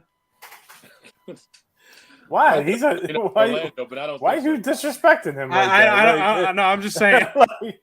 I don't actually Great think point he's gonna go guard. to China. he can make a team a championship team just Oh, by yeah. being off a point guard. I was So, just I saying think- that. I don't think. I think you can. The problem with him is that he win defensive player of the year a few years ago or whatnot or what did Yeah, he six win the And most improved. most You said who? improved? Siakam? Van Vliet. No, Van Fleet. What did he okay, I win? was Because he happy won an shot. award. Most improved, I think. He might have got most improved. That makes sense. There he is. He just skyrocketed it somewhere. Who's off the board? Grady Dick. Oh, that asshole is. Yeah. Look at it. Look at that Suit. smile. Look at that smile. Important draft grade Oh, right that does now. look What are terrible. we grading on the Grady Dick suit? That's zero? a 0. Yeah. That's A terrible. 0. We're grading a 0. No flash. We don't Elton John gives it 1,000. Well, yeah, That Elton John would give it 1,000. Bro, that is as Elton John as it gets right there. Oh, and he Just got the means drip it around the neck too. Yeah, Oh, I He's hate afraid. that even more. and he has the What drip is around it? the neck. He's coming. The fact that his undershirt is like a sequins turtleneck. You know the best part? This is Toronto Raptors red he's wearing. He knew it That's was coming. true. Yeah, he knew it was He coming. knew it was coming. He knew what Yeah. he was going tonight. Next up on the board is the New Orleans Pelicans. Will they trade this? Pelicans? Will they trade Zion tonight? This is That what- ain't happening. I don't think so. They should, but I don't think they should. I don't think they're going to. That's an in-season thing. That's not happening tonight. Since it hasn't happened yet, I don't think it's happening tonight. I thought Yeah. it would happen. If it was going to happen, I thought it was going to happen yesterday or one of these days leading into. At this point, they're not going to trade him in the middle of the first round on draft night. There's too many other pressing concerns for them to handle right now. Rank the better trade in terms of instant impact. Chris Paul to Golden State or Marcus Smart to Memphis. Marcus Smart to Memphis. No You question. realize that Memphis was a much better team without John Morant, though. They won 33 of like the 47 games without him or something like that. Yeah, but the reason why it's multiple layers. It's part of why Marcus Smart to them. Okay, so you're gonna lose Dylan Brooks. Dylan Brooks was your edge, except Marcus Smart now gives you edge with maturity, and he's giving you edge, so you can replace that. The other thing is, yes, Memphis did play good without him, but I didn't like the Tyus Jones minutes with Ja. I do like Marcus Smart with Ja because Marcus Smart can play off the bench when needed, or he can check the best player if they're in the same lineup.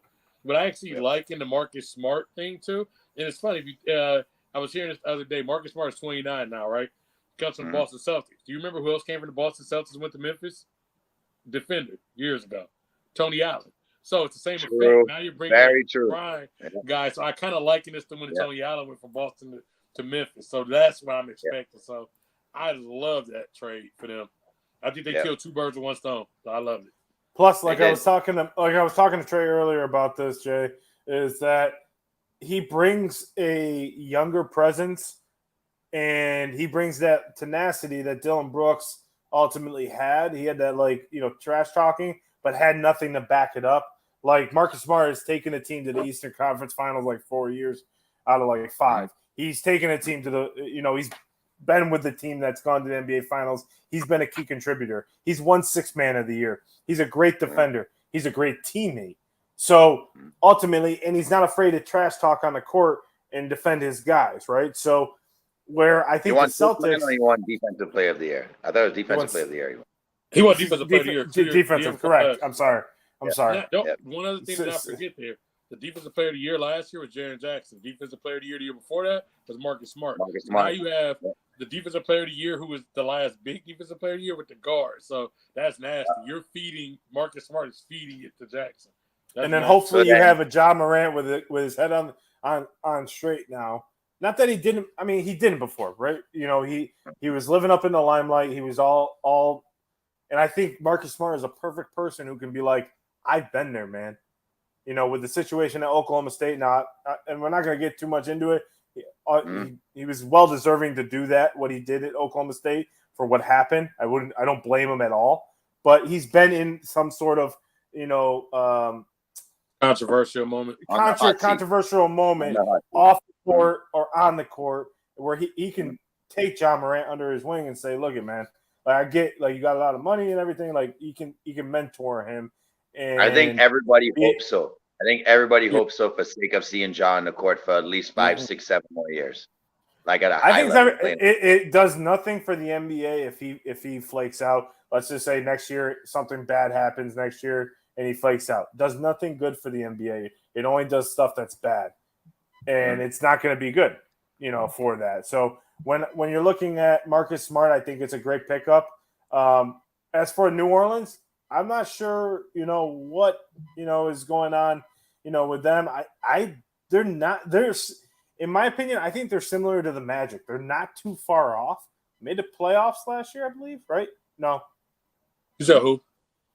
The Pelicans made the playoffs last year, right? No, they were playing. Or no. They didn't play in. They started off, remember, real strong and all the injuries, and they faded out. Real strong.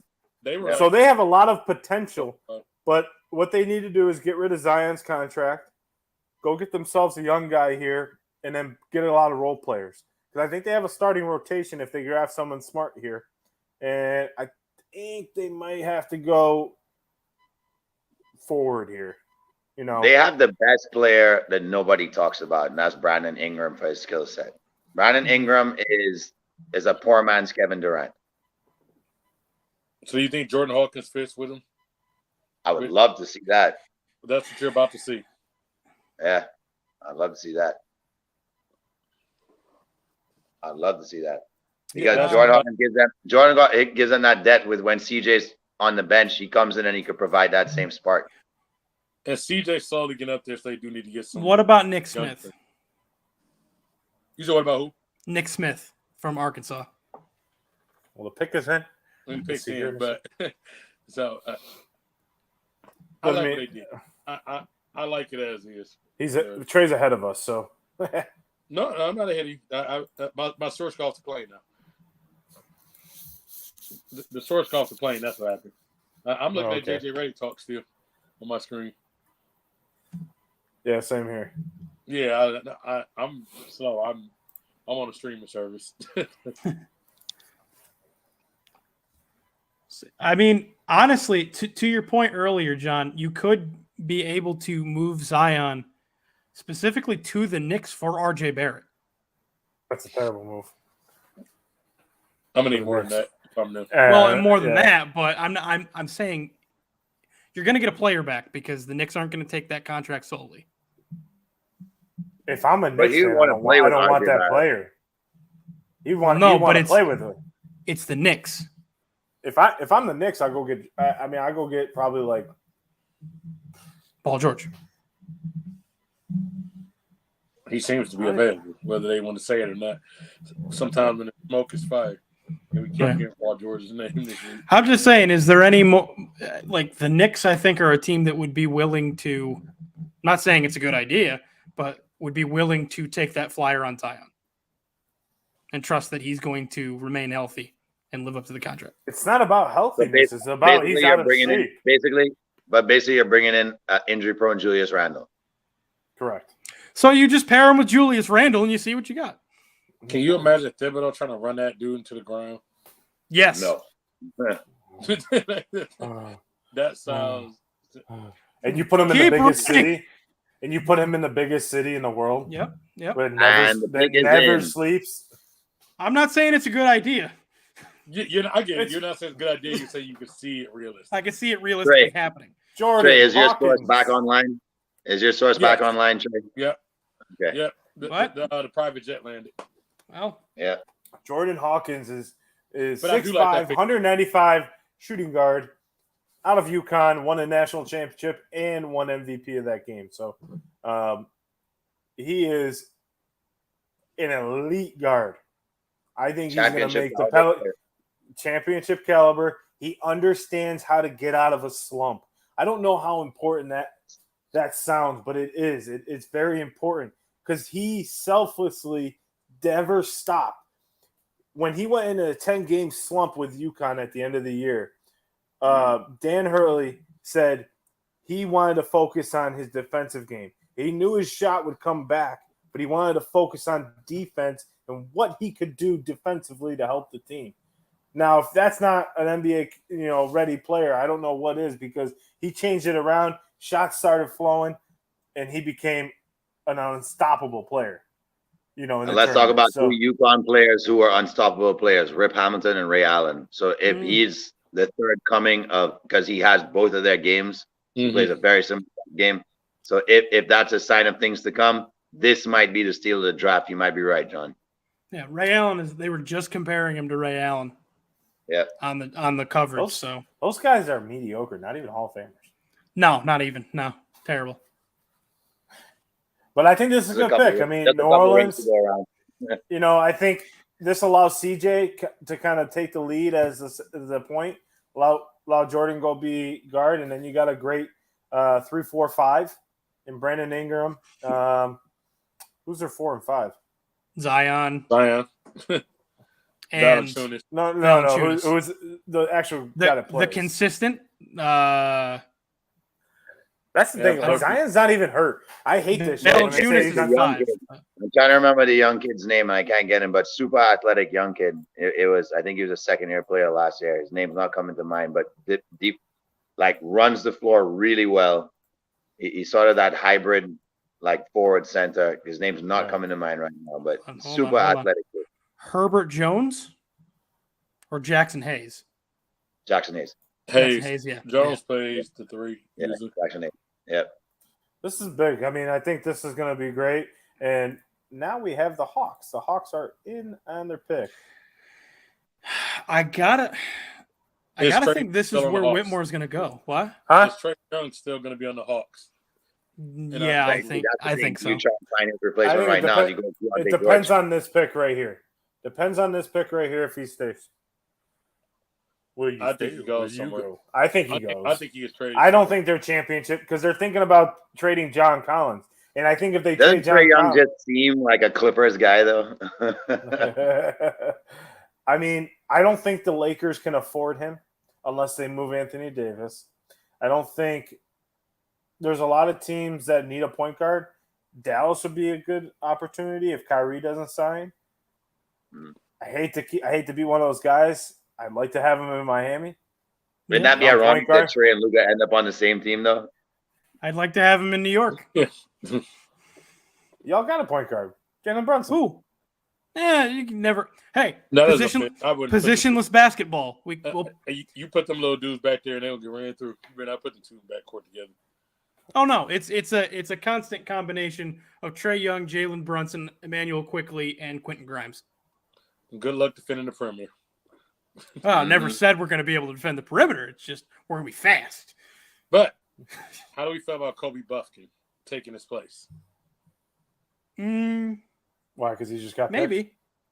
That's what the sources are saying. Let me scroll up to Kobe Buffkin. Hold on, Mike. When it comes, I know. I'm just getting myself ready just in case. I'm trying to make it easier. Y'all doing the graphics. Here comes Mr. Silver with the pick. I was saying to Trey that the draft is going by very fast. We might get through the first round. NBA draft always goes by fast. The NFL just wants to drag this. No, NBA is. What is NBA is? Yeah, we're already on 15. I mean, we're already 2 hours into the show. But by this time in an NFL one, we're on pick like 10. Six. What do we had? And what do you know, guys? The pick is Kobe Buffkin. 6'4", 175, point guard out of the University of Michigan. Named after the one and only Black Mamba, Kobe Bryant. What's up with the guys wearing, a suit jacket without anything underneath? Why didn't I do that for the wedding, though? I should have done that for the wedding. With the chains? Yeah. That's that What am I Italian saying? cheese right there, son. I ain't got no cheese. It's all blonde. Spray paint it. Put some of that, like Just for Men or whatever it's called, like for your hair. Like That's what they did in that movie 300. They were spray painting the 6-pack abs. Yeah, the abs, yeah. Yeah. And then if you watch Meet the Spartans, they make fun of it. Yeah. And I appreciate that. Joe. Mike, did you As spray did I. paint your biceps in? Did you spray paint biceps To make on in myself uni? look as Bigger big as than Giannis, yes. Yes. I didn't remember him much from Michigan this year. He's a lengthy guard, but I think he can go into the Hawks. I think he can offset Trae Young's height advantage on defense. Mhm. Can guard the best guy. Well, But- that's why I think. But I don't think Because Trae's Murray already I don't played. think Trae's going to be there next year. I think he's going to be gone. There's only you know what? And this Which is is why they needed this- 3-point shooting. They needed 3-point is all shooting, and that serious. That's why I think that was- Hawkins picks just jerked on them. That Yeah, I Hawkins think picks that just was threw the the man off because they wanted him. Yeah. this I think that was this the pre-rate Yeah, because pretty remember well. after Murray already checked the other best player, so that was Correct. to Yeah. actually take Trey's place of shooting, if anything. What he actually reminds me of a little more is actually more like a Tyrese Maxey type. That's Mhm. kind So of two where that teams. flavor was. two teams that I think Trae Young, after just thinking about it right now, they're going to. He's either going to Milwaukee or he's going to Philadelphia.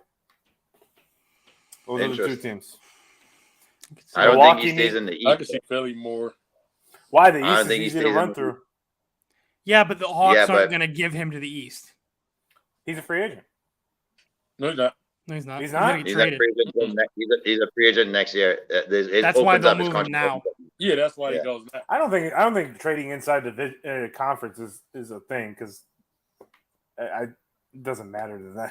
I mean, they're not going to contend. It does if you If- put him on an elite contender like The Philly. Bucks are already a league contender. They're already better than That's the what I Hawks. mean. Like, why are you going to put him on an elite contender? Then that pretty much says to you, like, when you match up against What him, you you're get toast. back, is Chris Middleton a free agent or is he? He is a free agent. Yeah, he just Yeah. declined his He just option. Yeah. Pick I for think the I think it Jazz. could be interesting. I think it could be interesting. Yeah. I think the Bucks have enough role players on the bench that they can give back to the Hawks what they picked up with this pick right here. So it looks like the Jazz pick I is think- in. You know, honestly, the Jazz could use Trae Young. The things they need most are a starting Right, point well, guard So and 3-point shooting. I didn't know Lou- he must. Okay, so Trae Young is probably a free agent next year, correct? Yes. Yes. Okay, so that's where I keep hearing he's a free agent. That's the reason why. So Trey would lose I, his mind if they send him to Utah. That Trey would lose his mind to send to Utah. Who I think actually is a dark horse actually will be Brooklyn for the Trae Young. Ooh. Because you could possibly remember Brooklyn just got back some picks. You could send Bridges or one of those guys, and they I got could back to actually back picks. Yeah, they got enough. I could see it being like Brooklyn, and then honestly, Trey's one of those guys who kind of I see like in a big market being a little more flash. So I could see him. I could see Brooklyn saying, "All right, we're at least gonna put some asses in the seats Right. and put them up there." Think about this though, because Brooklyn always their whole thing is we want to be the Knicks. Who does Trae Young throw more than anybody? The Knicks. So now you go get the He's a Nick Knicks killer. and put him on the other side of town. You put him in Brooklyn. So that's why actually I could see the dark horse would be there. Speaking of which, there's So- Trae Young talking about Wembanyama. So right here, we're looking at. Wait, what? That's from Miana. I No, know it's- that they showed a that's- tweet. Trae Young tweeted at out the about bottom. Wembanyama. Oh, okay. I was like, I know they look alike a little bit, but like, Well, one is no, that's what. No, up he's here. For the Jazz. I mean, the Jazz, are sitting pretty right now. They're just getting young Yeah. guys. They're building up a team right now. Trey, do you feel like they could? We were talking about this earlier that the Jazz won that trade against Minnesota, right? They took all their picks. Oh, for sure. And then the Cavs, I think, the Cavs and Jazz split even. I think the Jazz got what they got Colin Sexton, correct? yes. They're Colin Sexton. shopping Sexton already. But they're shopping him. But I think Yeah. with all these picks that they got from the Cavs as well for next year too, that it's kind of a split down the middle. Donovan Mitchell gave the Cavs that star leverage that they needed, and But a boost Now him the is Jet- marketing. His marketing is main thing. Remember, marketing was all-star.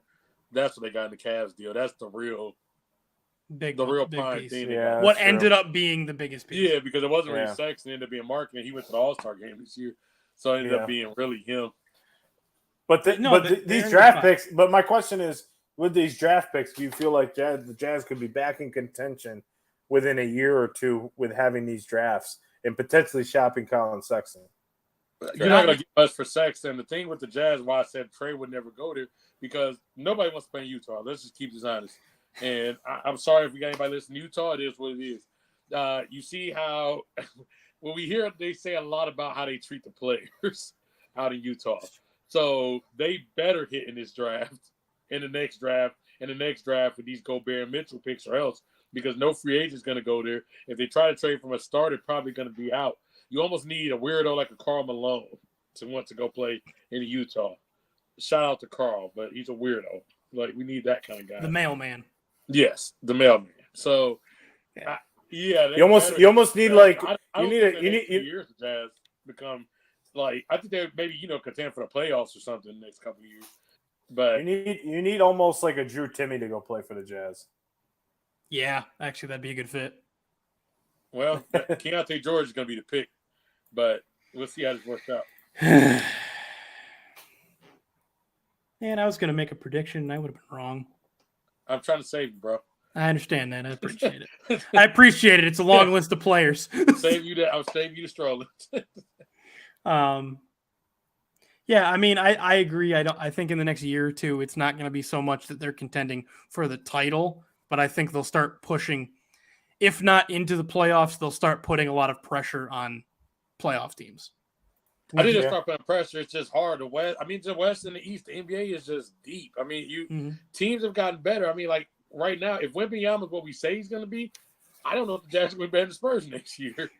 Sure. The Spurs got cap space in that tall freak. Like, I don't even know if they can skip them. So meanwhile, Sacramento's getting better. The Warriors at least can always be competitive. The Lakers always going to still be competitive. The Suns, they just added Beal. Like, I don't know. The Nuggets.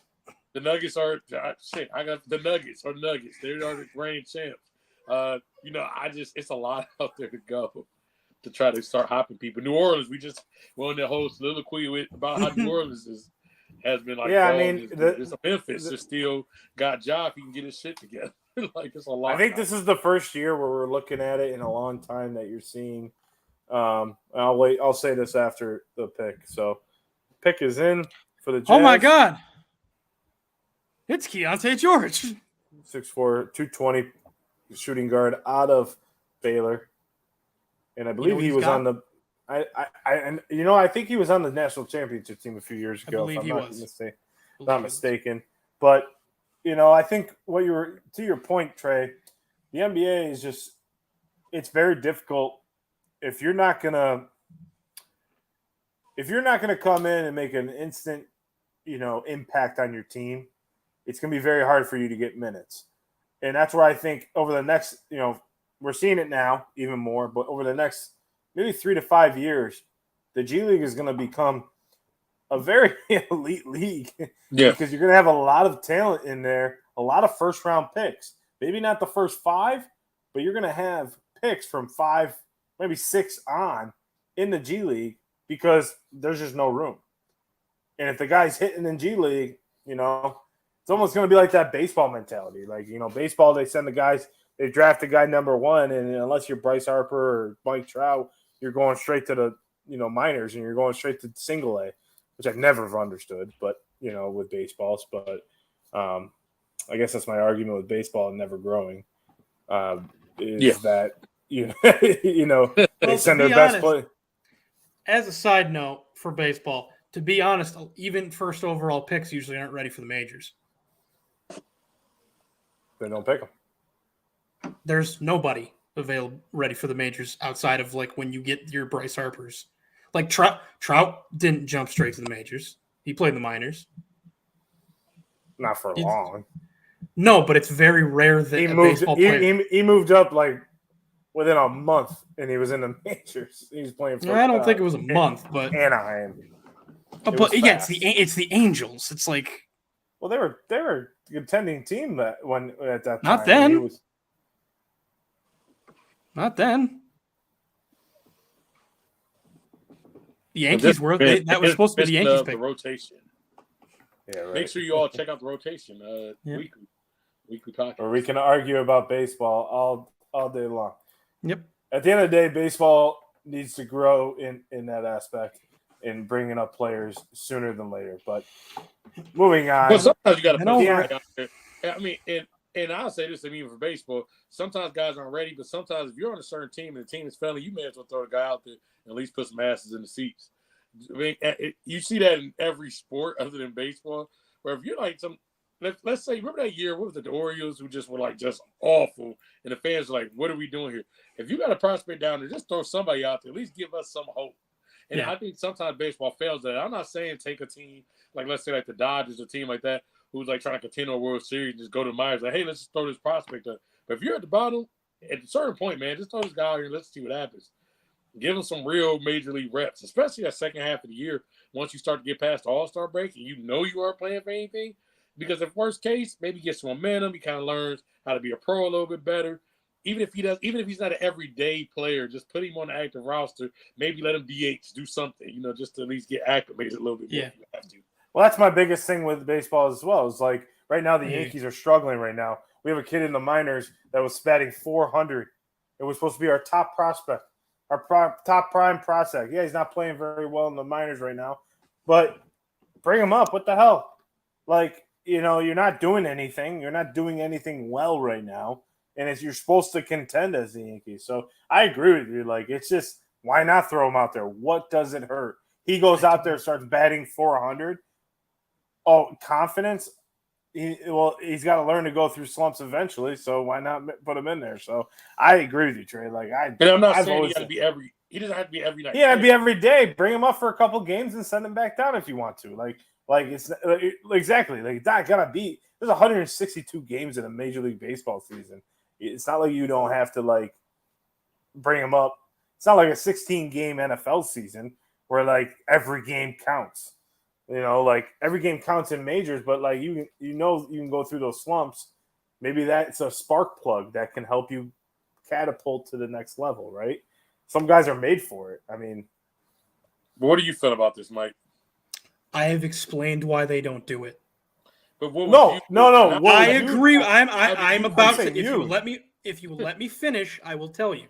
Okay. I agree with you. I agree with you in the sense that I'm fine with, and I'll say his name, Jason Dominguez. I would bring him up. No, I was talking about Peraza? No, I was talking about. No, he was talking about Dominguez. He was talking about Dominguez. Yeah, I was talking about Dominguez. I'm fine with calling Dominguez up, but it'll never happen. No, it never will. And I'm not, and I get what you're saying about why they do it that way, but that's where you put your foot in your mouth as a sport because you get too stubborn saying this is what we do. Welcome to baseball. Welcome to baseball. But that's what we're arguing. That's what we're saying. No, there's no argument to be made. They put they mess up all the time. They're an old man's game that refuses to be anything different. Because it's like Rob Manfred come out today and said, "I messed up on the Astros." That pissed me off. He literally came out and said, I messed it up. And I'm like, yeah, wasn't my best decision, was the quote. But getting back Keontae George. Yes, getting back to the hardwood. Let's see how and make sure you're checking out our social medias for tales of the hardwood. To see more of this. With Trey Day. Yes. I think for me, Keontae George slots in perfectly with exactly what they thought they might get out of Colin Sexton. I think he translates very well into exactly the type of guard that Colin Sexton they thought they might be getting with Colin Sexton in the deal.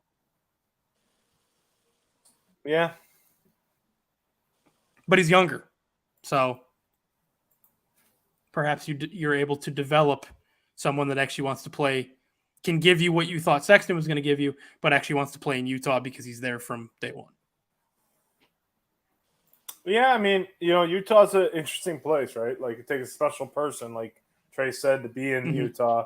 The Lakers are up here and their pick is in. Trey, what are you hoping for your Los Angeles Lakers?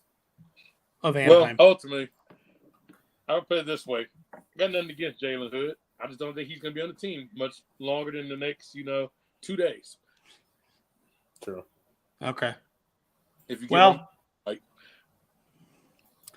get set. Let me get set up to. if you get where I'm going here, I I think trade this pick. They're not going to trade Jalen Hood is going to be a pick here, but ultimately, we got to go get our timeline doesn't add up. We got to go make this trade at some point. Yeah, it's not developed maybe 2 to 3 years because LeBron probably doesn't have 2 to 3 years left. And here comes the pick. Let's see if Mr. Anthony Trade Davis' health ain't yeah, got he's right. 2 years left. He ain't got 2 days. Yeah. Pick, gentlemen. Jalen Hood Schifino, 6'5", 200 pounds, point guard out of the University of Indiana. And it's sad that we're, this guy's all happy. He thinks he's going to play LeBron, Anthony Davis, and everything. And then. LeBron don't mess with your rookies like that. No, he does not. You better talk to, what was that guy? Napier. Shabazz Napier in Miami. Yeah. Please get me Shabazz Napier to Miami. A couple days later, I'm coming home to Cleveland.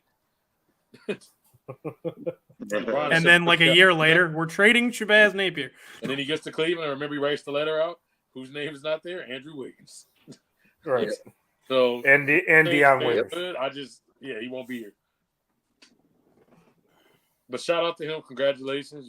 Getting drafted is a big deal. You got picked by the Lakers. Congratulations. Yes. Well, And one day on Stump the Squad, this will be a trivia. big we're running up to, gentlemen.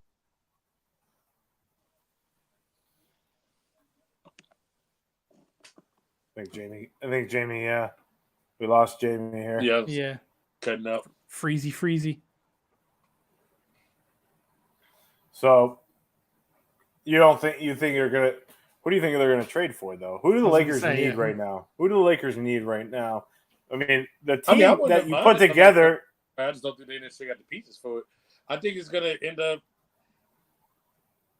I honestly wouldn't even be shocked if they somehow revisit the trade from last year, which was the Buddy Hield and Miles Turner type trade. I still wouldn't even be shocked if somehow they ended up with something like that. One of the key points is probably going to be, and this actually to me shows they probably would not be bringing D'Angelo Russell back either way, because if you did plan on bringing Russell back, what's the point? You just basically draft his replacement in this case, or you're trading him and bringing. I don't think Russell will be there, so I think they'll try to figure out a way to sign and trade him out, just to at least figure something out. Yeah, I mean the team that was put on the court last year and traded. I said this to you. I said this could either work very well or it could work very, it doesn't hurt if it fails because you guys weren't doing well as it is, and you guys ended up making a long run to the Western Conference Finals. So in my head, I'm thinking, why not just add some key pieces to this? This team. You got Austin Reeves. That's a key. That's a key signing. You got that's the first part. I just think that what's his face? You just said D'Angelo Russell is going to want way too much, and it's going to hit the cap way too hard, especially with this new CBA coming out. So I don't think you guys can afford him in the sense of what he wants, which regardless, he's probably going to have to go somewhere else and get that. But the rest of the guys, I think, played very well with LeBron. And I think this, as hard as it is to say, you got to play. He's the leader. He's the GOAT. He's the centerpiece of that team. And if you don't fit with him, you will not be on that team long. And I thought that team fit pretty well together. But I think you guys got to hope for Anthony Davis to have a good start and then trade him. As much as it hurts at first. I've been trying to trade Anthony Davis for 3 years. I'm still trading Davis. That's your best way to get back enough assets. I just don't trust Davis at the end of the day to actually stay healthy. So I'd rather trade him while he has value than wait. And I've stood on that. I still am probably going to always stand on that. Yeah, I'm terrified of being stuck with him hurt and paying for $50 million. That terrifies me. It just really does. But with the Miami Heat coming up next. Yes, John, your Miami Heater here. Serious. Who do you want? I mean, we have 8 undrafted players on the team right now. It's not about who I want. It's about what's going to make the team because I think the Heat are the best team in the East, non-biased, right? So we went through with undrafted players and with, kind of like a hurt squad throughout the whole playoffs. Beat the Boston Celtics, who were supposed to be the number one. Beat the Bucks, number one. Ran through the Knicks. A streaking Knicks team that was doing really well. What I would like to see here is a point guard and get rid of Kyle Lowry's contract, to be honest with you. I think they should go guard here. We'll see. I don't know who's – I got to go see who's available still. Best available. I wouldn't mind let's see. Your best bet might be Nick Smith. Well, I'm just looking at I'm looking at like the totality of the draft and the guards. Who fits the Heat's mentality? Caleb Martin may not come back. I might like Dariq Whitehead. Jamie's guy out of Duke. Nick Smith. And that's a prediction, not an actual quote when I say that. Nick Smith probably is my choice. He played well out of Arkansas. I think he's a grinder out of Arkansas, that the team that was always at the bottom of the SEC in basketball, now at the top. So he knows how to pick, have that chip on his shoulder. And we'll find out here in a second. The pick is in. How do we feel about Jamie Jaquez Jr. to the Miami Heat? I'm not opposed to it. No idea who the hell he is, but I'm not surprised that we went somewhere in it like that. Have no idea who he is. Who is he? He's out of UCLA. UCLA. So the Miami Heat pick is in. Okay. He was a second-team All-American last year. Yeah. So he's bringing at least some type of reputability. I'm not too familiar with him, but the Heat. The thing with them. It's kind of like the Patriots back in the day. You just don't question it because you figure, when we say Heat culture, that whoever they plug in, they'll figure it out. And if they're drafting, they must see something in work ethic or something that just fits with them. So, that's how it is with the Heat. Yeah. Yeah, I mean, the Heat are definitely – you just don't really question. And then, the Heat like vets. He's a 4-year player there. I think he's a 4-year starter, actually. So – it's it's one of those guys. It sounds like a Pat Riley type thing. Yes. He's a baller, Yes, he's a baller. Yes, the name didn't ring a bell. I was gonna say, I think you've seen him before. Yes, I know who he is. Yeah, you've seen him before. His productivities went up every year. He averaged almost 18 last year. That means if they keep him, I think that's the end of Max Strus's, because he'll replace him. He has a great first name as well. He's a baller. But he doesn't spell it right, does he? No. No, you got to switch then.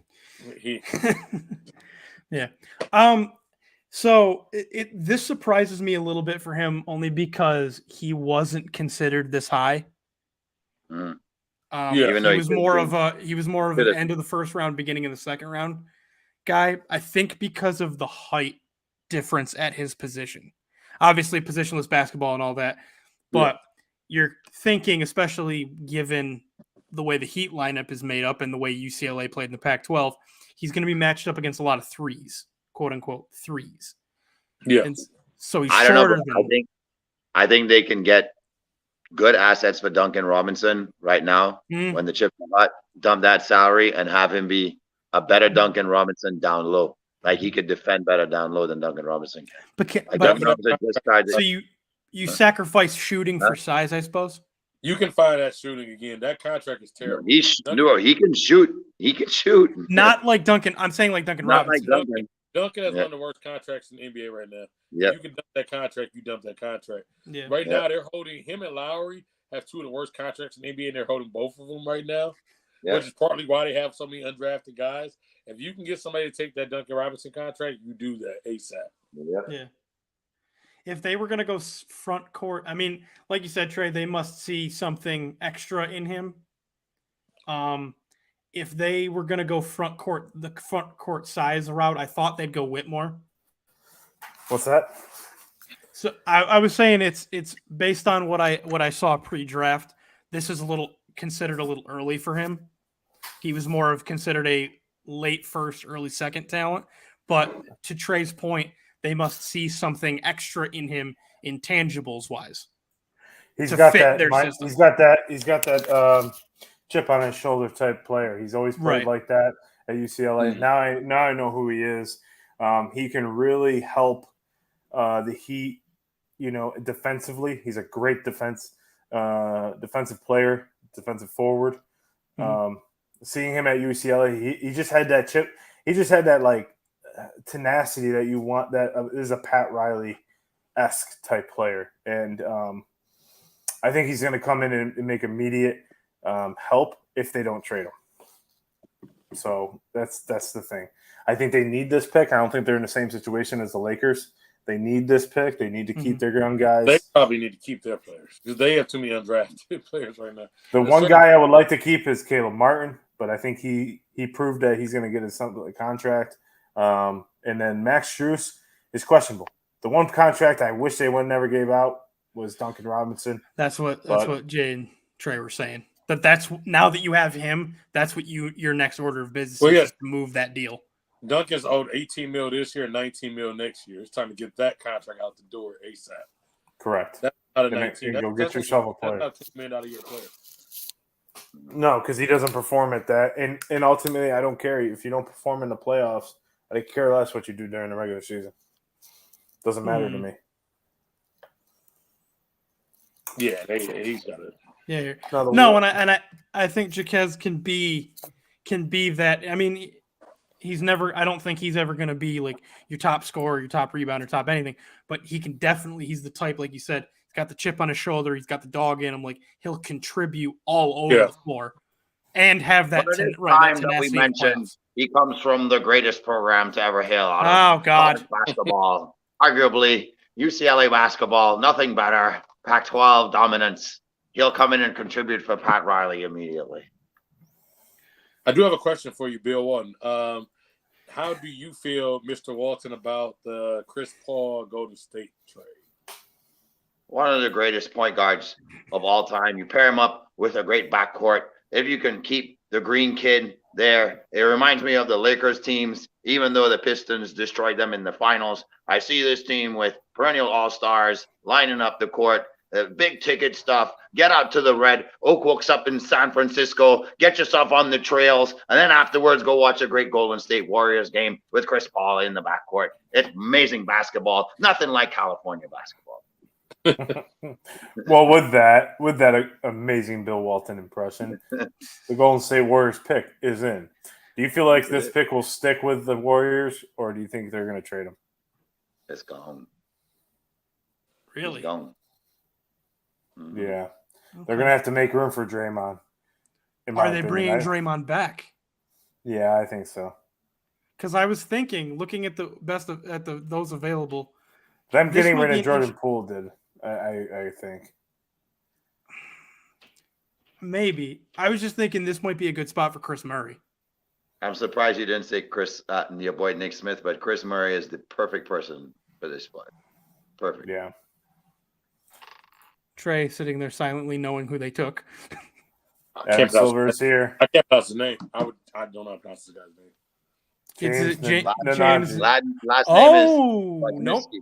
Yeah, I don't know how to pronounce the name. That's all I can say. I literally do not. Brandon Miski. Yeah, I know. Podzimski. Yep. He seems like a Steve Kerr guy.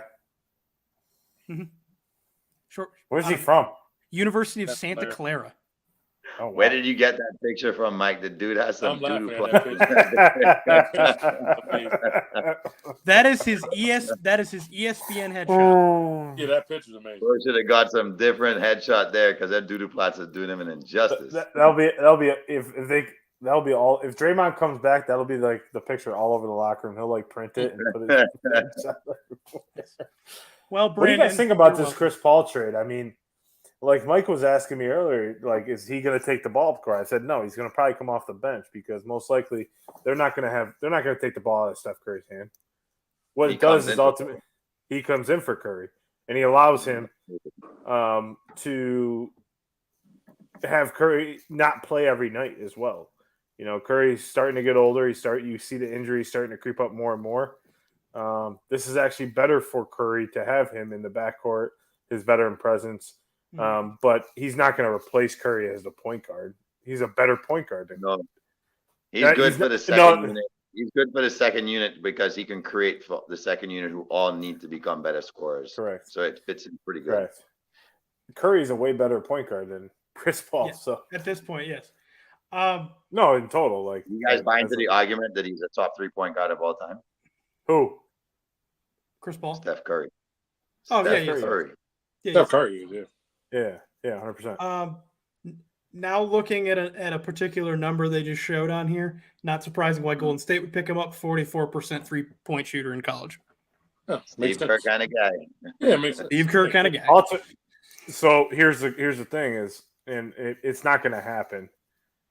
Do you replace Clay? Clay has not been a shell of himself over the last 4 years. You take the pressure off Clay. I don't think you replace him.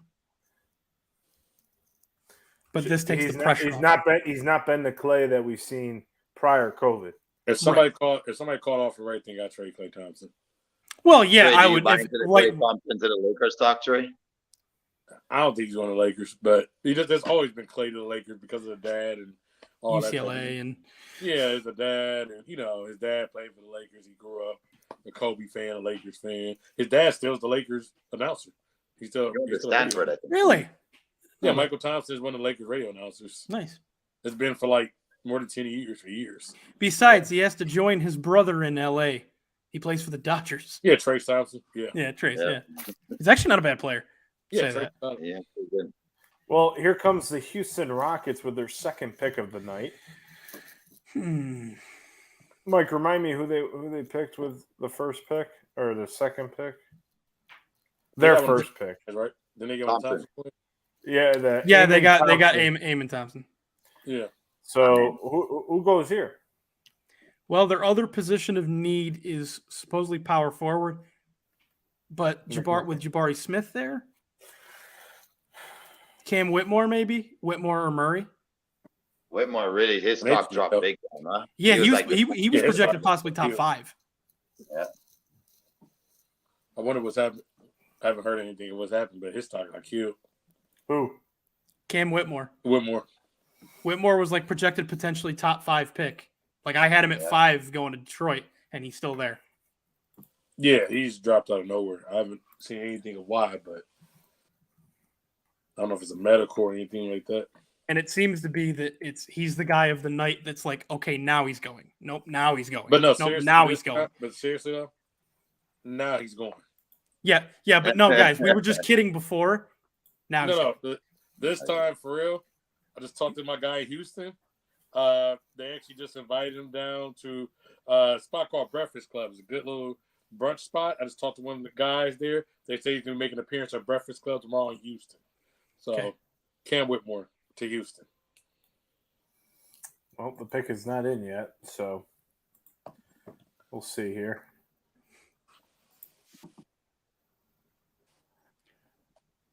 But yeah, you know what? I do love the one thing I love the NBA draft the most is we don't have this 40-minute between. Yeah. Where you got to sit here, buy time, try to act like all these things just start out. Like, I don't get why the NFL has to be 40 minutes between picks. It never makes sense to me. Yeah, we were for our NFL draft show. We were outside. We were outside for an hour and a half, 2 hours. We got to pick 9. Yeah. The NFL draft is like ridiculously long for no reason. Not to mention, we got taken out by a hurricane that didn't expect. Yeah, I mean that didn't help. This is amazing. I'm not gonna lie. I don't have to worry we about didn't have to do any freaking setup, lights, nothing. lights killing my mom, and me having a spaz attack. You definitely Jamie trying to calm me down. It's okay. Okay, Bill Walton, leave me alone. Just think about the comfort. Didn't eat enough mushrooms before the show, bro. John, I remember a storm back in the great Portland. His name was formerly known as Lou Alcindor. How are you, Did you guys watch that? Form the practice I'm Bill squad. Walton. Did you guys see the 30 for 30? It's like a 3-part series of him. Like I have the greatest life or something like that. Like greatest. I have not seen that, but something. I probably It's very much real enjoyed that. interesting. Yeah. Like How'd imagine. it is. It's like his sons are all like different, like really different. Like one's isn't really Luke athletic. Isn't Luke was Luke the like best athlete. Yeah. And then like the other two are kind of like one's a good businessman and the other's a good musician. Like they all have their like secret talents. Different like, parts of Bill. and then his wife is like this little Asian woman. She's like 5 foot, and they're all like 6'10", 6'11". In the family picture, she just looks like the little sister in the middle. Guess that's how they roll in the Conference of Champions. Used to be Conference of Champions. I was gonna say that. When's the last time they actually won a championship? Yeah, you see, that's pretty much just SEC country all over, except for basketball right now. And there, LSU Florida should be an interesting matchup. There's the greatest shocker of all. Cam Whitmore out of Villanova. I mean, for Houston, it's if there's a guy that everybody thought was going top 5, and they somehow basically managed to get 2 guys that a lot of people had as possible top 5 picks. I mean, for them, I guess big win for them. Yeah. You know, Houston doesn't mind taking last on. year. They said it was a big win last year, so it's like 2 drafts in a row. Right. Yeah, and so that's what and Houston's committed to developing these guys, right? So they're not committed to bringing in a star, and like these guys will be stars in a few years. If these guys pan out to the way they feel and that everyone says they will be, it's gonna be a tough payday for Houston. But you know they could have a team that makes a good run in the playoffs, or you know if they get James Harden, you know how will James Harden? I think it will take a lot of pressure off James Harden. And will allow him to kind of just ease into it and just, you know, he's not the elusive player he used to be. He's more of a lax player now. Yeah. But now you've got 2 guys in your quote-unquote front court, Whitmore on the wing, but also Jabari Smith.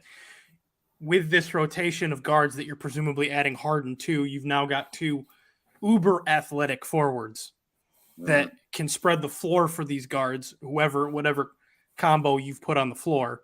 And I know I can't remember how to say his name, but their big center that ended up being a big surprise last year. Houston? Talking about, starts with an S. I would say Cinco. Yeah. I can't pronounce So it. he's their he's a pretty standard, your typical 7-foot center. But now with these, I feel like with Smith and Whitmore, you've definitely been able to spread the floor, and you might be able to use him more effectively as your standard, sit in the post center. So yeah, I really like this pick for Houston. Usman Garuba, is that his name? No, Sengun. Sengun's the one, Mike. I'm pretty Bro, sure. the stupidest question asked of the entire night was Monica asking, can't remember which person. She said, I saw that you hugged all of your siblings before you came up here to talk to us. Tell us about that moment. And why was that important before you came up here? It's like, what? Why would you even ask that question? She's a friggin' cake. She's a cake. I'm sorry. Not a fan at all. Not a fan at all. I don't think she's very good for live. She's good in prep shows, but live she asks some really terrible questions. ESPN's really getting the DME class right now of people that have really sort of. Well, you got your boy Stephen A. Smith's on the other channel yelling right now for them. Yeah, they got Stephen A. Smith yelling on ABC, ESPN. They got Monica McNutt over here. Right? So. Yeah, clearly, it's an amazing pick. Amazing pick. But clearly, we got the Nets coming up here, back-to-back picks. One of them, I think, is probably going to end up being Bryce Sensabaugh from Ohio State. I was sad you didn't do your Ohio State bit saying that. Where you Oh, at? you mean Bryce Sensabaugh from the Ohio State University? There we go. That team, yeah. Trey, The Nets as the are an resident interesting Ohio team State because fan, they kind of just seem lost in translation right now. Like you don't know what to think of the Right. Nets. Like are they a playoff contender? Like can they win 45 games or are they going to win 30 games? You know, like you really don't know what direction the Nets are going in right I don't think you were on when I said it, Jamie, but I said I thought that was the sneaky Trae Young spot. It was the Brooklyn. Brooklyn. And then they go rival the Knicks with Trae Young as the ultimate nemesis playing on the other New York team. Yeah. Because they have You know, I love me. these I love me picks. some. They have so many picks. Like they got their picks back, but then they still have a lot of just really solid guys. So there's a lot you can do. Yeah. They're making up for the Kevin Garnett, Paul Pierce trade. Yeah. Twice. That botch thing, and then they come back around, botch it again with the whole Kyrie, James Harden. Then they botch it again and go get Ben Simmons. Sorry, Stowe. Man, That was, I mean, the biggest thing with the Nets that they just needed to kind of, they needed one of those superstars, right? And they got KD at the worst time because KD was just coming off that Achilles injury in the playoffs. Knew he was going to be probably a year and a half. Right. And then as soon as he comes back, he tears his ACL again. It's like, damn. It's like you could never get lucky. And that was the player you wanted to surround your team around with. Unfortunately, Kyrie. You bring in a big three that played 16 games together. Like that in itself is almost like they should do a 30 for 30 as like the most jinx team of all time to try and create a big three. It'll only be 16 minutes though. 1 minute for every game. No, that's it. They do need a 30. Actually, they need two. Oh.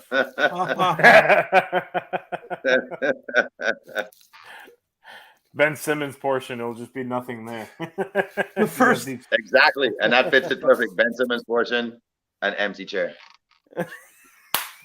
Ben Simmons was here. Ben Simmons declined to take part in this documentary as he's away from the team. Again. Oh, looks like Andre Jackson will be going. No, they're just talking about him. I know. I just wanted to be. I mean, it wouldn't be a terrible pick. God damn it! Oh, I thought you were saying. No, I thought you were saying that was the pick. No, I was gonna say I don't think Noah Conley would appreciate him trying to take his spot. Jesus Well, Christ! they got Bobby. That's why they got Bobby on it. Well, at least I have a thing. If it was Andre Jackson Jr., I don't have a thing for him. So yeah, messed up. Just put up a picture of a random guy and just say this is Andre Jackson. Well, I could find a picture and just share the screen or whatever. But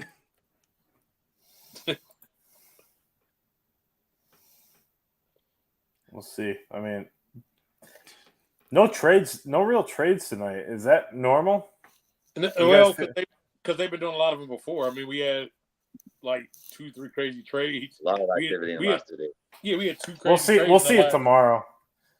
We'll see more like throughout the next few days. 24 hours leading up to it, like 2 blockbuster trades. Yeah, once everybody knows tomorrow. Yeah, once everybody knows what they can get. Yeah.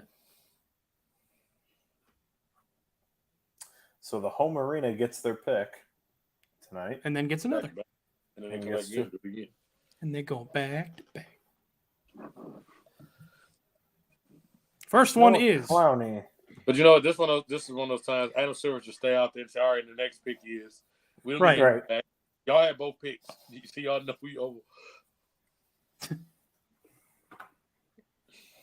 His whole family. Like when you have back to back like this, unless you know you're gonna make a move, you should make both cool. of them at the same time. So they pick. Right. They got to give each of their FaceTime though. That's the problem, right? Like doing the interviews, giving them 15 seconds of fame in case. No, they need to keep. They're gonna be teammates. Get used to sharing the camera together. He was a great player at Alabama. I think he really held it down in the center position. He's going to play good for the Nets in that. If they don't trade Mikal Bridges or Cam Johnson, he's going to be a good threat. He's also really good defensively. He really has good footwork as a center and as a tall 6'10" guy. He has good footwork and can really read the court real well. And that's why Alabama was as dominant as they were. Brandon Miller, of course, but this guy, Noah Clowney, he's definitely a key contributor to that team. He turned For a sure. lot of shots back the other way, man. Correct. Yeah. A lot of easy baskets. A lot of the baskets would be him coming from another part of the court. So either the wing, the top of the key, wherever it was, he'd be coming back. And so he's good at getting back to his spot. Yeah, and that fits well with both offensively and defensively with a guy on your team like Cam Johnson, who's always kind of been in his best environment and playing his best game when he's had the ability to be the floor stretcher. Him being 6'10" and be able to guard up at the top of the key, up at the top of the perimeter, that's huge. Big. Yeah. Well, this fits the model they've been doing. They're getting a lot of long guys who can defend. That's basically what they've built this whole roster on. So, yeah, he fits right in with what they seem to be trying to aim for as an organization. Right, but put Trae Young on this roster, and they could be a top 5 team in the East. Yeah, because that was why I thought Trae, is a dark horse, because you put him somewhere like here, he doesn't have to worry about defending. All these guys defend. He goes and gets his shot. Right. He closes the games, and they make sure everything else is taken care of on the other side of the ball. And if they don't want to pay out a whole dole of money, they can get Van Vliet. Yeah, but still wouldn't be a bad plug in either. Yeah, not a bad confirmation if you don't get the trade. We're on pick 22 here. It's been a long night, and what's that? Not feeling his suit at all. Not feeling this. Very plain. First thing we get to New York, new stylist. Mike, is that salmon? Yeah, that's closer. No, that's like a coral. That's coral. Yeah. Coral, right? Salmon, as you say, salmon is somewhere in between that hot pink one and this coral one. It's the one. It's the shade in between. It's like what salmon looks like cooked. Yeah, exactly. This is cooked salmon. But what you really want is you want the fresh. John, wake up. I'm just listening to his take on cooked salmon. What do you know about cooked salmon? I've watched you cook it. Damn right. While I was off on the other side cooking my burgers and hot dogs and mac and cheese. Don't forget the mac and cheese. Hot dog. Hot dog. Ketchup, Pat Mahomes style. Add your ketchup to it. What, mac and cheese? Hell no, that's a sin. Pat Mahomes style. Nope. Well, Pat Mahomes can't be right about everything. That's the meal of a champion. Mac and cheese. Actually, really good mac and cheese. If you do a twist on it, if you do like a white sauce and you make put onions and little pieces of ham. This is back in the pork days. Ooh. And you put a dole of cheese on top of it. Yeah. I hear you. That's a good pie. Says the guy who stopped eating pork, and now he wants to tell everyone else. And now he wants to tell everybody about how good everyone else with fattening food. I looked up at the recipe. Damn, I did not realize Bridges averaged 26 a game with the Nets. Bro, Bridges balled out once he went off. He went off. I mean, but he also, was pretty much the only guy besides Cam Johnson there. Right. I mean, realistically, when he was with Phoenix, he played he was really hidden behind Devin Booker, but he also was a key guy on that. He was like the Marcus Smart of the Phoenix Suns team. He was a smart defensive, right? Yeah, which I thought was terrible when they traded him. I was like, keep him. Yeah. Cam Johnson, you can go, but I saw other people out there. I would have thrown friggin' Ayton in that, but nobody wanted Ayton. I would have gladly threw Ayton in, but nobody wanted it. They should have thrown Ayton. They should have traded Ayton. They should have never re-signed Ayton after the NBA Finals. They should let Indiana put out the offer. They matched it. They should let Indiana take them when they won them. Mm-hmm. They should have been like, "Oh no!" And then the Lakers would have gotten Miles Turner. What they probably should have. I think would have fit better. They should have let Indiana when Indiana did it. They should have then went for a sign and trade and told them we want the Hield and Turner deal that they were trying to do with the Lakers, which would have actually been a better fit. That's what I would have tried to do. Yeah, I've been back and look how that worked out. Yeah, Mike's I've been boy finally goes up the board there. Mike's called Nick Smith's name about 8 times tonight. Maybe this is the one, Mike. Well, there's that. We'll find out here in a second. Yeah, John and I will find out in a minute. You'll find out in a minute. Well, I'm on YouTube TV too, like y'all. I'm a little bit ahead of y'all. We all watching the same. Yeah, no. So the order, as I can tell, goes Jay, Trey, me, John. I'm watching the same exact time as y'all, though. I'm just talking to people. Well, okay, sorry. We don't have sources, Trey. Trey ain't got no sources. Trey has people that have Tesla satellite TV. They're like 7 minutes ahead of me. They know the pick I'm before not- the teams do. I do know who the next pick is, but I'm not even gonna say anything on this one. It's sensible. No, I'm not gonna say anything. I'm just You just I'm did. just gonna sit You here. know who still. the Portland pick is? I'm just gonna sit here still. You know, you're saying you know who the Nets' next pick is, or Yeah. Portland's pick? No, the next pick. Okay. I'm just gonna sit still and just. I'm just Well, gonna sit still. and- Jay already said it. Let Mr. Silver say it out loud. But yes, let's Mr. Silver say it for everybody. Yeah, come on, Mr. Silver. I'll be very interested to see the reaction. He walks to this. fast. He Actually, walks pause, faster than pause. Goodell. Pause real quick. He does. We need to hear this pick. That's why we should have ended this show at 21. No, I'm so glad. So, It's Jay's Jamie's favorite. player in the draft. Let's talk about it. This is Jay's. Oh, This is God. Jamie's favorite player in this draft. Absolute That's bum the only of reason a he stayed on player. his own. So, Mr. Grandpa Jay, I would like to hear your thoughts on the Whitehead pick, Tariq. the Brooklyn Nets. Right here. Please. The floor is Look, yours. I give him. He's an intelligent kid. Like, I like his post game interviews. I like the fact that he was mature enough to talk like when his game was developing about then understand that the season was a long season. I like all that, but that's all it is.